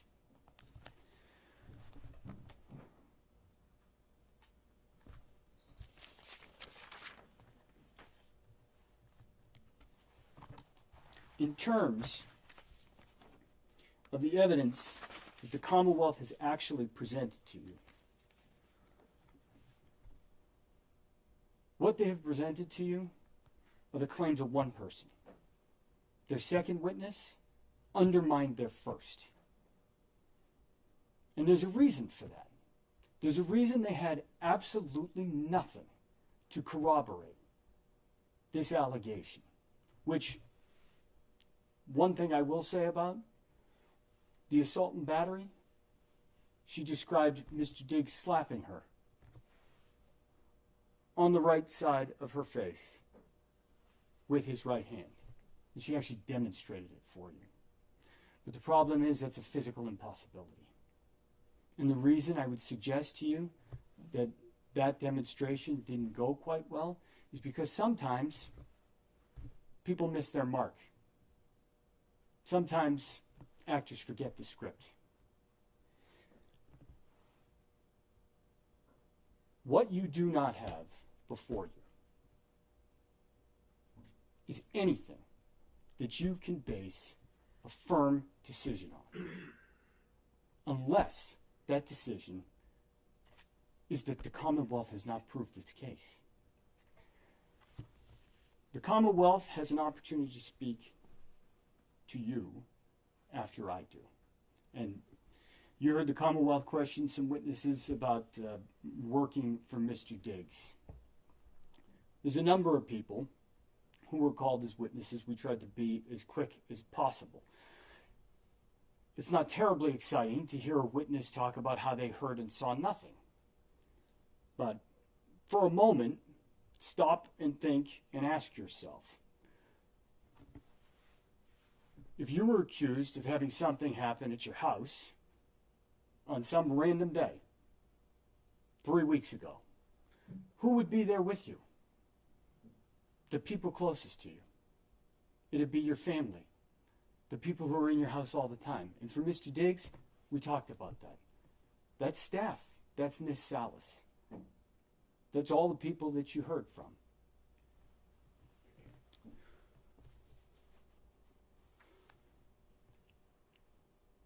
One thing that I want to talk about is a reason for bias. Because when Mr. Virtue asked, I think the first witness she was Miss Salas. Mr. Diggs paid her salary, isn't that right? The one witness who has the most significant financial interest in this is Jamila Adams.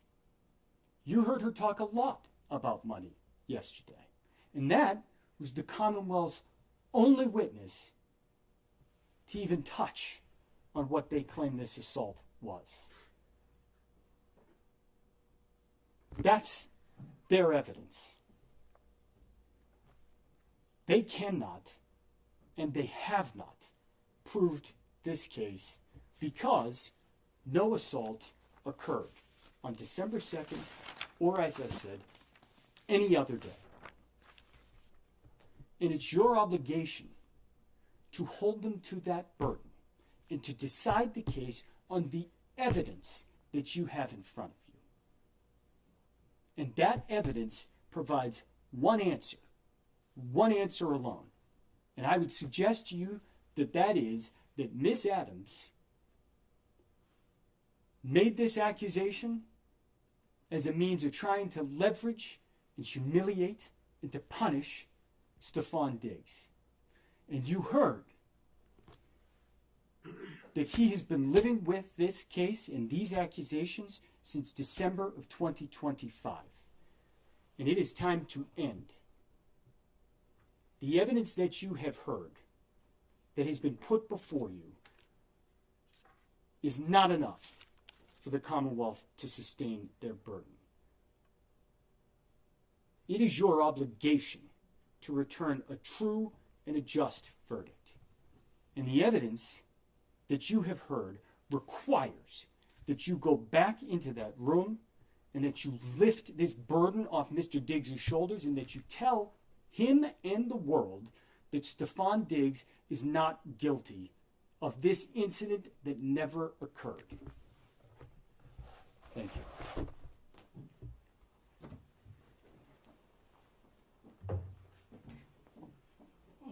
Good afternoon.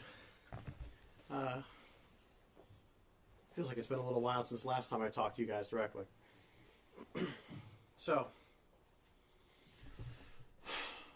was Miss Adams a perfect witness? No. She was argumentative, avoided, difficult. But does that mean you should throw away everything she says? She said, no. I think it'd be easy for you guys to do that, but that's not your job. You guys are the jury. It's your job, your sacred duty, to comb over every bit of evidence you heard, to consider it, to give it the attention it deserves. The attention, the scrutiny, the weight it deserves. You don't have to like Miss Adams.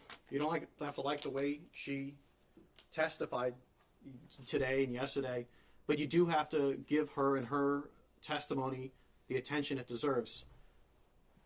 You heard from her about what happened in that room on December 2nd.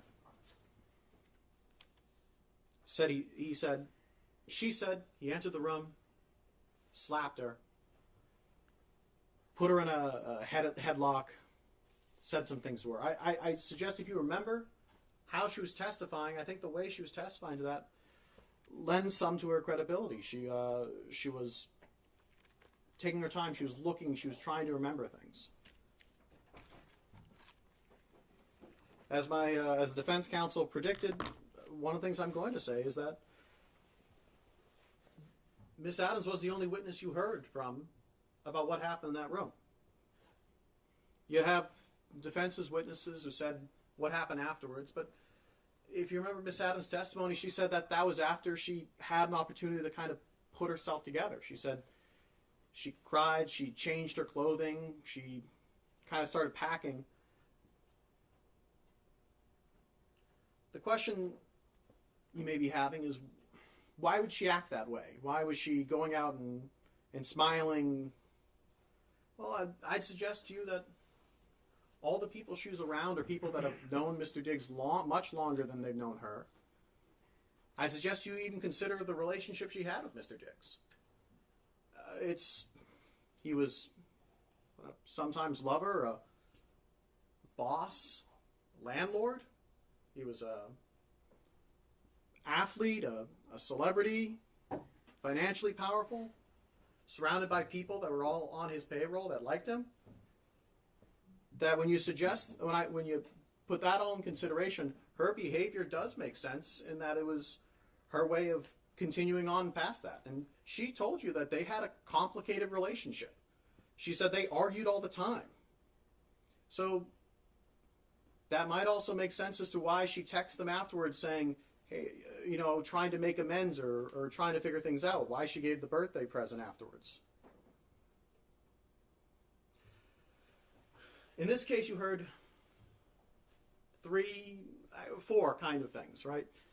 You heard things that weren't evidence. The openings, these closings, questions, things that were stricken, those are things that aren't evidence. They can kind of give you some context, but those aren't the evidence in and of themselves. You heard the actual evidence. That was the testimony from the witnesses, the videos, photos, and you'll be able to see also all those text messages. The third thing you're going to hear, so things that aren't evidence, things that are evidence, and the law. The judge gave you some preliminary law at the start of the case. She's going to now, once the closings are done, instruct you on the full law. I ask that you give her the same attention that you've given to all the evidence, and you've given the same attention to both attorneys during their closing. You give the judge that attention when she reads the law. And there's a fourth thing that you're going to need to pay attention and listen to and consider, and that's each other. When you guys are done here, once I finish, once the judge reads the law to you guys, it'll be your job to go into that room and deliberate on this case. When you go in that room, it's up to you guys how you want to run it. There's no manual, there's no guide, there's no schedule of how you guys are going to come to your decision and reach your verdict. And no one is going to make sure you're doing it one way. What I would suggest you guys do, and you guys can do whatever you want, this is just my suggestion to you. What I suggest you guys do is you don't go in there and just say, all right, let's take a poll right off the bat. I suggest you guys take the time, go over all the evidence, go over each witness, talk about each witness, try and do it both ways, back and forth, for every witness, not just the Commonwealth's defense as well. Go over every bit of evidence. Really take the time that this case deserves. And also listen to each other. I'd suggest as much as you can, make sure if there's someone that's that's not saying anything, make sure you get to hear from them as well. As I said at the start of this case, that every bit of evidence is important, and that's true. I'd hope that if you guys fairly treat every bit of evidence the attention it deserves, give the analysis, the scrutiny for all the witnesses, all the evidence, and talk amongst yourselves, that you guys will come to the correct verdict. And I would suggest that that verdict is the verdict of guilty on all counts. Thank you very much. Very briefly. Sure.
All right, jurors, you are about to begin your final duty, which is to decide the fact issues in this case.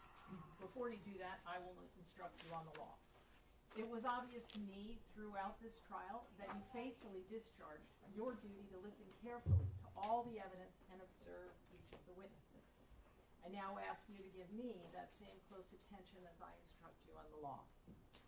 My function as the judge in this case has been to see that this trial was conducted fairly, orderly, and efficiently. It was also my responsibility to rule on what you may consider as evidence and to instruct you on the law which applies in this case. It is your duty as jurors to accept the law as I stated to you. You should consider all my instructions as a whole. You may not ignore any instruction or give special attention to any one instruction. You must follow the law as I give it to you, whether you agree with it or not. It was the duty of the attorneys in this case to object when the other side offered evidence which that lawyer believed was not admissible under our rules of evidence. They also had an obligation to ask to speak with me at the judge's bench at sidebar about questions of law which the law requires me to rule on out of your hearing. The purpose of such objections and rulings is not to keep relevant information from you, just the opposite. It's to make sure that what you hear is relevant to this case and that the evidence is presented in a way that gives you a fair opportunity to evaluate its worth. You should not draw any inference, favorable or unfavorable, to any attorney for objecting to proposed evidence or asking me to make such rulings. That is the function and the responsibility of the attorneys here. Now, your function as the jury is to determine the facts of this case. You alone determine what evidence you believe, how important any evidence is that you do believe, and what conclusions to draw from that evidence. In making these determinations, you are to use your common sense, life experience, and good judgment. You are to decide what the facts are solely from the evidence admitted in this case. In evaluating the evidence and determining the facts, keep in mind that we all tend to perceive information and form opinions based on our own personal experience and background. This tendency may cause us to hold bias, of which we may or may not be conscious. And as I previously instructed you, you must not allow bias, whether held consciously or subconsciously, to interfere with your ability to fairly evaluate the evidence, apply the law as I instruct you, or render a fair and impartial verdict based on the evidence before you. The evidence consists of the testimony of witnesses as you recall it. Any documents or other things that were received into evidence as exhibits may also be considered. Of course, the quality or strength of the proof is not determined by the sheer volume of evidence or the number of witnesses. It's the weight of the evidence that is important. Some things that occurred during a trial are not evidence, and you may not consider them as evidence in deciding the facts of the case. The complaint itself is not evidence. A question put to a witness is never evidence. Only the answers are evidence. Also, you may not consider any answer that I struck from the record and told you to disregard. Do not consider such answers. Anything that you may have seen or heard when the court was not in session is not evidence. The opening statements and the closing arguments of the lawyers are not evidence. They are only intended to assist you in understanding the evidence and the contentions of the parties. If your memory of the testimony differs from the attorney's, you are to follow your own recollection. You should not consider anything I have said or done during the trial as any indication of my opinion as to what your verdicts should be. In evaluating a witness's testimony, you have to decide what testimony to believe and how much weight to give that testimony. You should give the testimony of a witness whatever degree of belief and importance that you judge it is fairly entitled to receive. You are the sole judges of the credibility of a witness. You may believe everything a witness says, part of it or none of it. If there are any conflicts, discrepancies, or inconsistencies in the testimony, you should examine them carefully. You may consider whether a witness was candid or guarded, responsive or evasive, and whether the testimony is reasonable or unreasonable, probable or improbable. You may take into account how good an opportunity a witness had to observe the facts about which the witness testifies and whether the testimony seems accurate. You may also consider evidence, if any, about a witness's motive for testifying, whether a witness displays any bias in testifying, and whether or not a witness has any interest in the outcome of the case. In deciding whether to believe a witness and how much importance to give a witness's testimony, you must look at all the evidence, drawing on your own common sense, life experience, and good judgment. Consider the evidence as a whole. Do not make up your mind about what the verdict should be until after you have gone to the jury room to decide the case and you and your fellow jurors have discussed the evidence. Keep an open mind until then. Once you have determined the facts, apply the law as I explain it to you to the facts in order to decide the verdicts.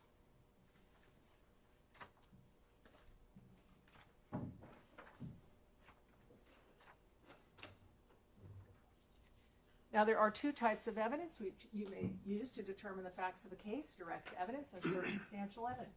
You have direct evidence where a witness testifies directly about the fact that is to be proved based on what he claims to have seen or heard or felt with their own senses, and the only question is whether you believe the witness.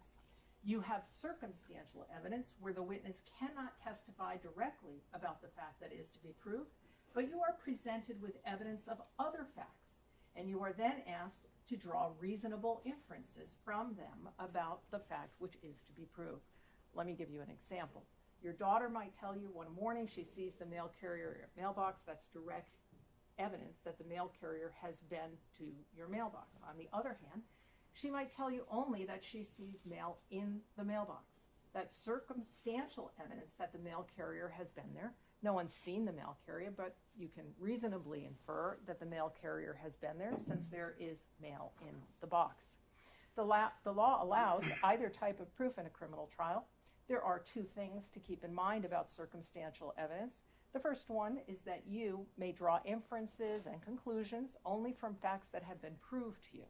The second rule is that any inference or conclusion which you draw must be reasonable and natural based on your common sense and experience of life. If the Commonwealth's case is based solely on circumstantial evidence, you may find the defendant guilty only if those circumstances are conclusive enough to leave you with a moral certainty, a clear and settled belief that the defendant is guilty, and that there is no other reasonable explanation of the facts as proven. The evidence must not only be consistent with the defendant's guilt, it must be inconsistent with his innocence. Whether the evidence is direct or circumstantial, the Commonwealth must prove the defendant's guilt beyond a reasonable doubt from all the evidence in the case. Now,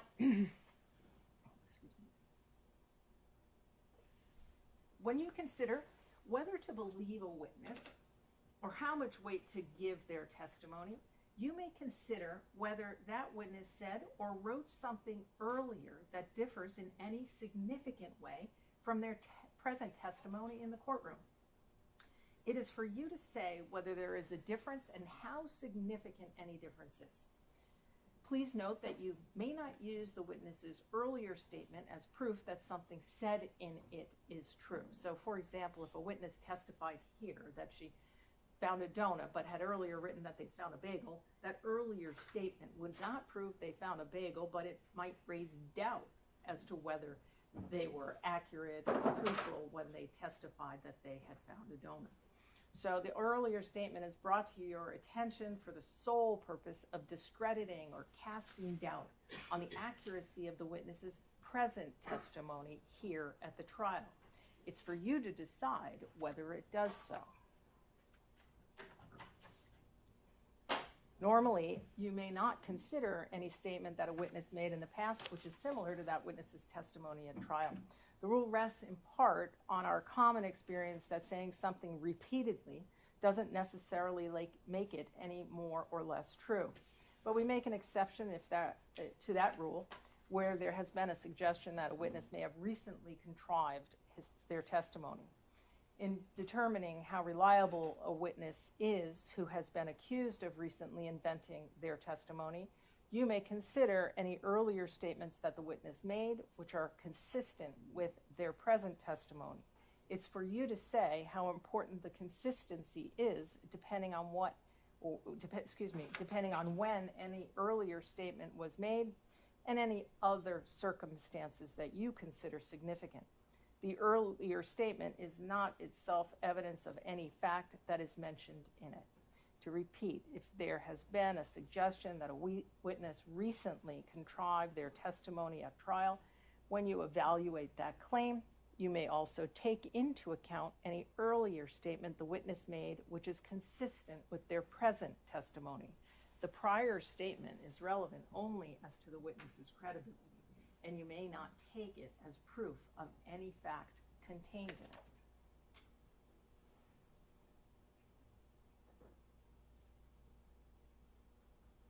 At this trial, you may have noticed that the defendant did not testify. The defendant has an absolute right not to testify, since the entire burden of proof, in this case, is on the Commonwealth to prove that the defendant is guilty. It is not up to the defendant to prove that he is innocent. The fact that the defendant did not testify has nothing to do with the question of whether he is guilty or not guilty. You are not to draw any adverse inference against the defendant because he did not testify. You are not to consider it in any way or even discuss it in your deliberations. You must determine whether the Commonwealth has proved its case against the defendant based solely on the testimony of the witnesses and the exhibits.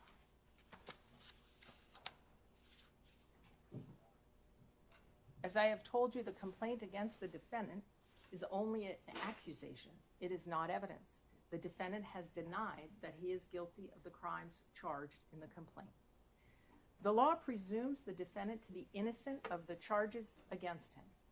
The presumption of innocence is a rule of law that compels you to find the defendant not guilty unless and until the Commonwealth produces evidence from whatever source that proves that the defendant is guilty beyond a reasonable doubt. This burden of proof never shifts. The defendant is not required to call any witnesses or produce any evidence since he is presumed to be innocent. The presumption of innocence stays with the defendant unless and until the evidence convinces you unanimously as a jury that the defendant is guilty beyond a reasonable doubt. It requires you to find the defendant not guilty unless his guilt has been proved beyond a reasonable doubt. Your verdict, whether it is guilty or not guilty, must be unanimous.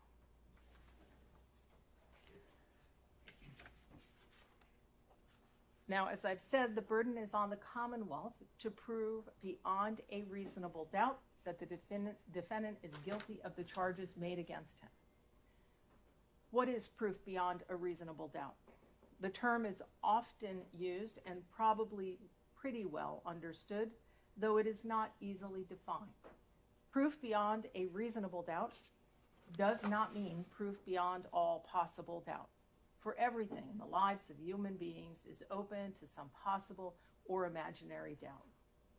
A charge is proved beyond a reasonable doubt if after you have compared and considered all of the evidence, you have in your mind an abiding conviction to a moral certainty that the charge is true. When we refer to moral certainty, we mean the highest degree of certainty possible in matters relating to human affairs based solely on the evidence that has been put before you in this case. I have told you that every person is presumed to be innocent until they are proved guilty, and that the burden of proof is on the prosecutor. If you evaluate all the evidence and you still have a reasonable doubt remaining, the defendant is entitled to the benefit of that doubt and must be acquitted. It is not enough for the Commonwealth to establish a probability, even a strong probability, that the defendant is more likely to be guilty than not guilty. That is not enough.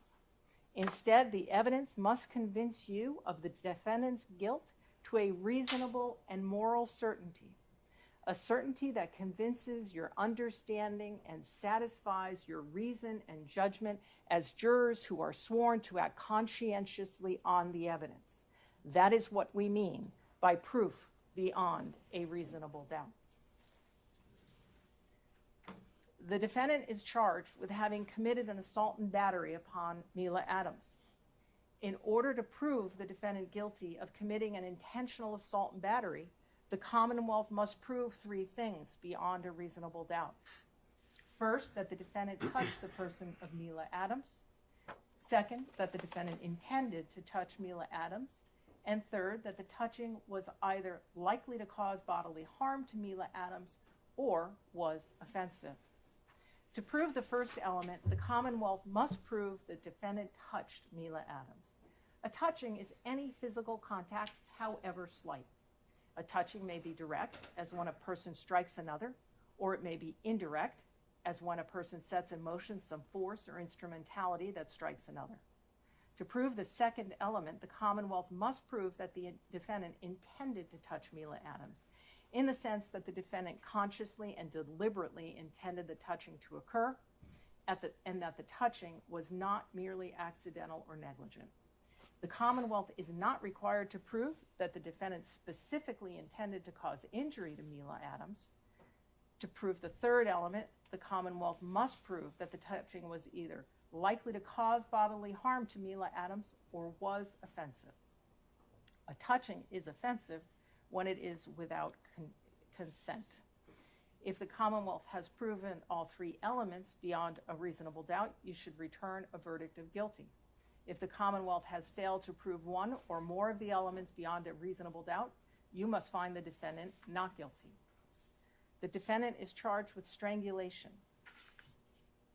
To prove the defendant guilty of this offense, the Commonwealth must prove three things beyond a reasonable doubt.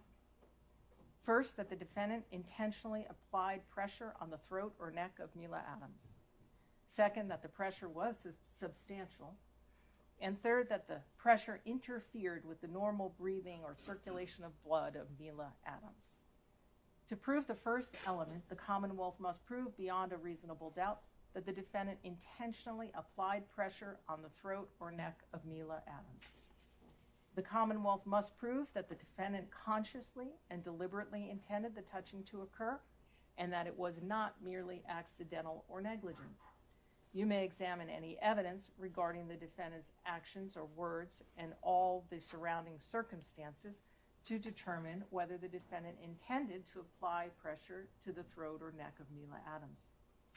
To prove the second element, the Commonwealth must prove beyond a reasonable doubt that the pressure was substantial. You may consider evidence, if any, about how, where, when, and for what duration the pressure was applied, as well as any evidence of its effect or impact on Mila Adams. To prove the third element, the Commonwealth must prove beyond a reasonable doubt that the pressure that was applied interfered with the normal breathing or circulation of blood of Mila Adams. If the Commonwealth has proven all three elements beyond a reasonable doubt, you should return a verdict of guilty. If the Commonwealth has failed to prove one or more of the elements beyond a reasonable doubt, you must find the defendant not guilty. Counsel, I'll see you at sidebar.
All right, jurors, when we impanel a jury at the beginning of a trial, we never know whether some personal emergency will arise during the course of the trial which will require one of our jurors to be excused from further jury duty. So, in order to avoid having to start the trial over again, should that occur, we impanel 7 jurors, even though the case will only be decided by 6 of them. So the time has now come to reduce your number to that 6, and I am going to ask Mr. Clerk to draw one of your cards at random, and that juror will be designated as our alternate juror and will not take part in the deliberations unless necessary to provide a substitute for one of the other jurors. So if fate makes you the alternate juror, please don't take it personally. Your service up until this point, your willingness to serve is appreciated by all of the parties, and we will make sure that you are kept as comfortable as possible in an area isolated from the deliberating jurors. That would be juror number 1 and seat number 1. All right. Stay right there. You will serve as our alternate, but as I say, we'll make sure you're kept comfortably in a different location. If you would be good enough, Mr. Clerk, to draw another card at random, this particular juror will be the foreperson of this juror. That is juror number 25 in seat 4. All right, so you will be the foreperson of our jury. All right? What that means, oh, Mr. Clerk, thank you, is you gave it to me right here. The juror has who is designated as the foreperson has the responsibility of recording the jury's verdict on the verdict slip. Once that has been recorded, you sign it, date it, and inform the court officer that the jury has reached a verdict, and you will be brought back into court. Now, if during your deliberations the jury has any question, the foreperson should write out the question on a piece of paper, sign it, date it, fold it up, let the court officer know. They will bring the question to me, and we'll proceed accordingly at that time. Now, you're not to make any use of cell phones or any other kind of personal wireless device during your deliberations. Incoming, outgoing calls, or any other kind of electronic communications can disrupt the deliberative process or even allow for the receipt of improper extraneous information. So you're not to conduct any outside research or investigation by means of the internet or otherwise about the law or facts in this case. If during your deliberations there is a request to view any of the evidence that is not physically with you, for instance, there are flash drives that contain certain of the videos that were displayed here in the courtroom. If the jury should like to see any of that, if that is just requested in any note form, we will bring you back in here and make sure that that is displayed for you as many times as you might like. All right, so just let the court know by mentioning that in a note. At this point, I am going to ask Mr. Clerk to swear the court officers in, and they will escort you to your deliberations. Do you swear that you will keep this jury in some convenient place until they are agreed, that you will not suffer any person to speak to them, nor will you speak to them yourself, except by order of the court or to ask if they are agreed, and that you will not permit them to depart until they have agreed upon a verdict, except by order of the court, so help you God? I do. I do. Here's the verdict slip. And can I have that sheet of paper? Thank you.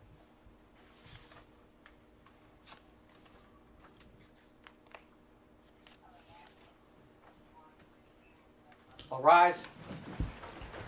Jurors can step down this way.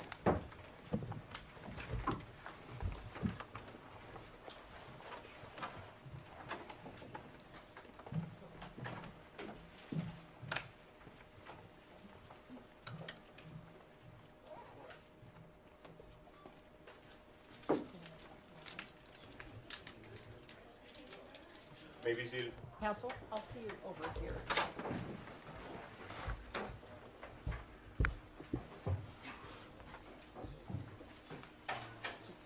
Yeah, just a little housekeeping. So here we have the list of those.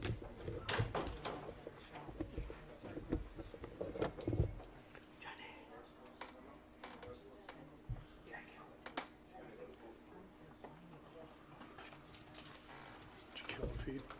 Is the feed out?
session. You may be seated. On the record, Your Honor.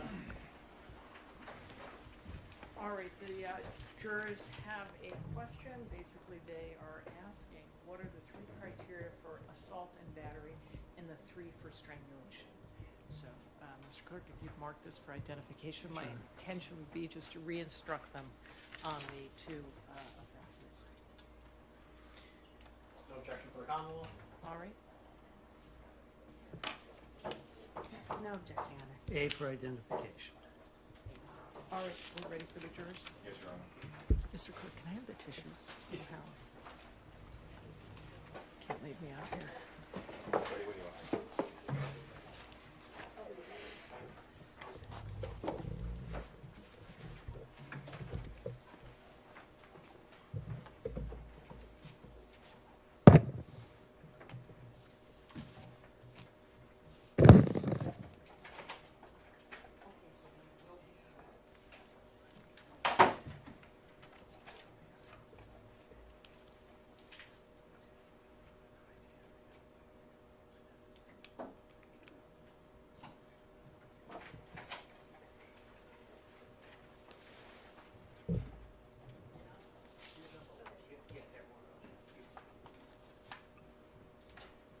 Jurors enter and all rise.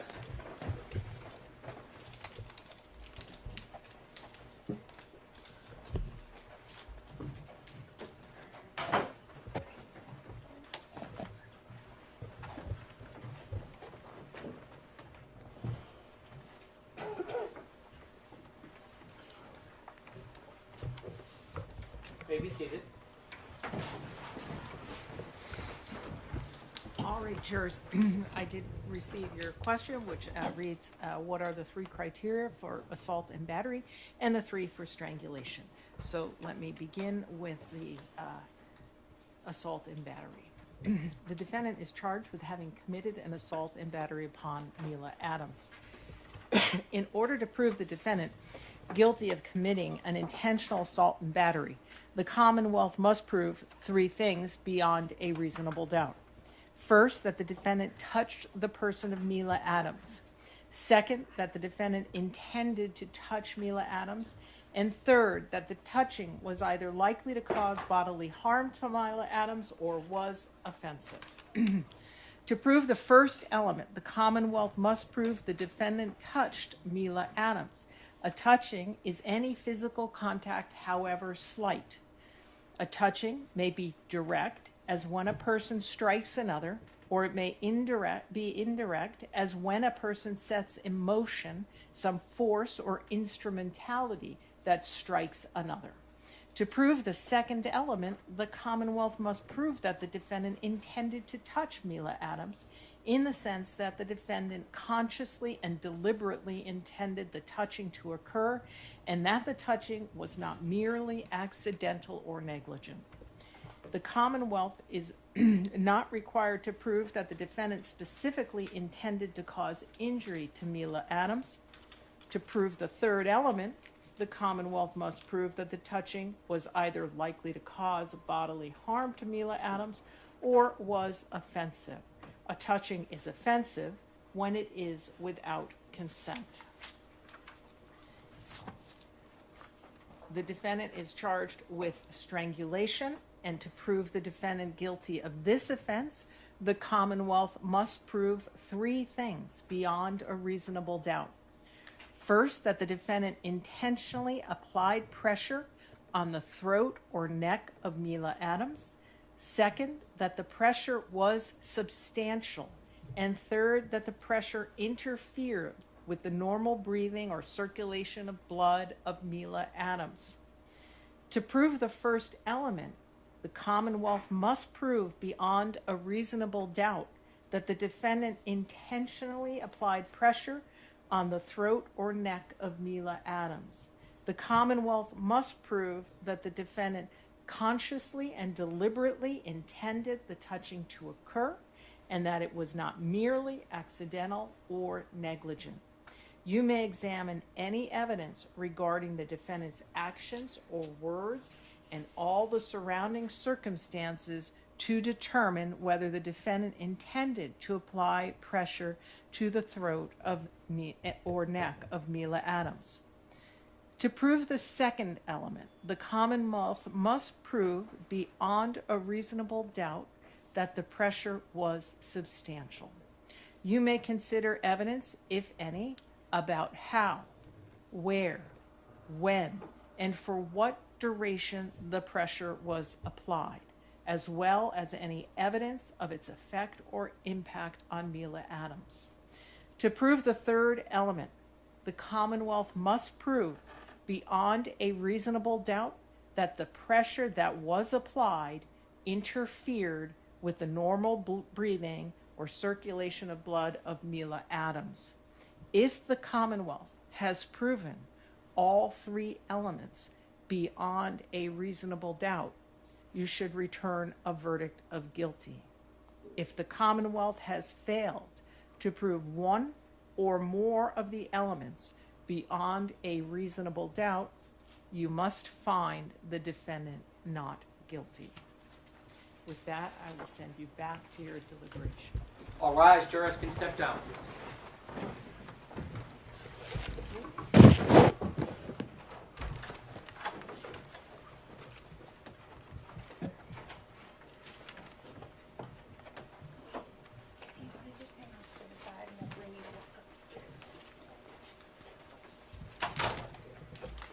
This court stands in a recess.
Will the jurors and the defendant remain standing? All others may be seated.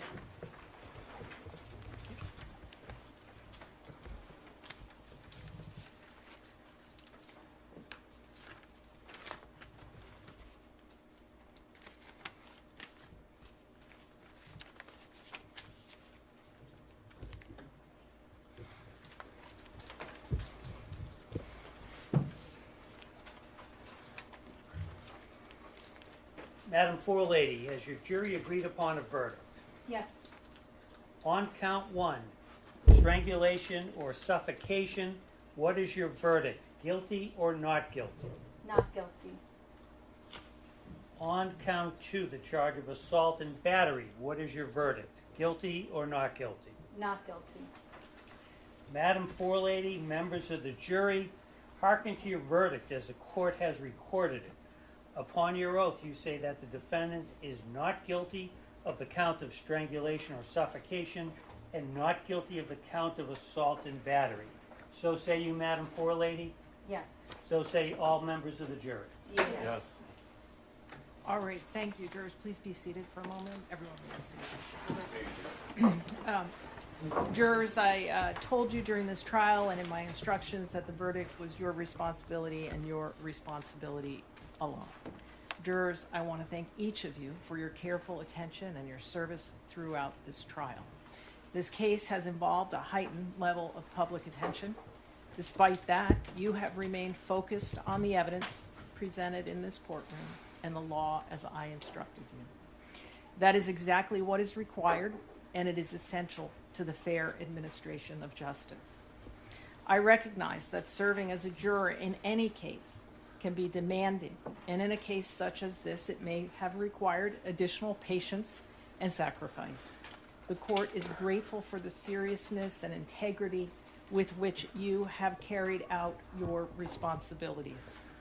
Now that your service is complete, you are free to discuss the case with others if you choose, but you are not required to do so.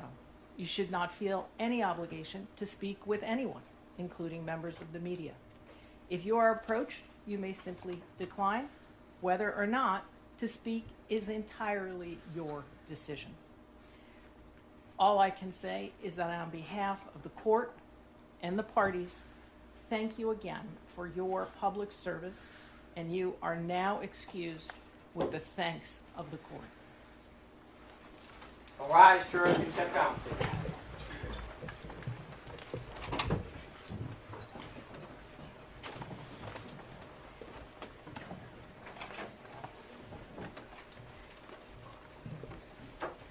Stefon Diggs, sir, you've been found not guilty on the following charges: strangulation or suffocation and assault and battery. Such charges will automatically be sealed by the Office of the Commissioner of Probation and the Clerk's Office, unless you notify the Commissioner of Probation in writing within 10 days that you do not want the charges sealed, using the request not to seal court records under General Laws Chapter 276, Section 100C form, which is available on mass.gov. The request not to seal form must be sent to the Office of the Commissioner of Probation by mail or email to the addresses provided on the form. If you want copies of any documents associated with these charges, you must request them immediately before the charges are sealed. Once the charges are sealed, you will not have access to related documents unless you file a motion with the court asking to unseal it. Sir, you've been found not guilty. You're free to go, sir. Court, all rise. Just all media, you can step outside now, media, please.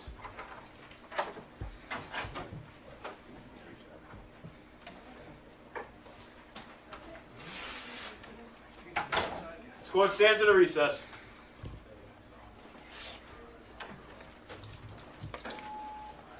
You folks can set up outside now, okay? Thank Set you, up appreciate outside for me. Thank you.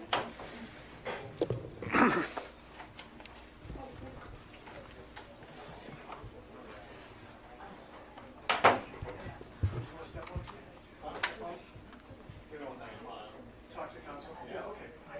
Media, please step out. Please step out. Yeah. Please. Yeah. Thank you. No problem.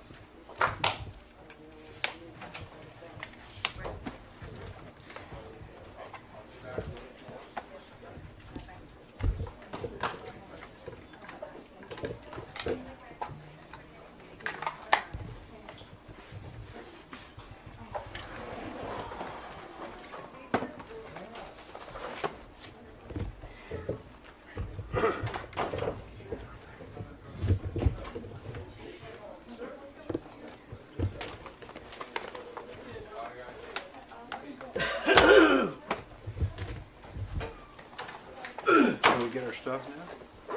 Yeah, I'm good. It's all done. You want to stay another day? No, I mean, he was telling us to step out. I was like, can we finish stuff? He just wants us out of here, that's why. They're done at 4:30, Yeah. so.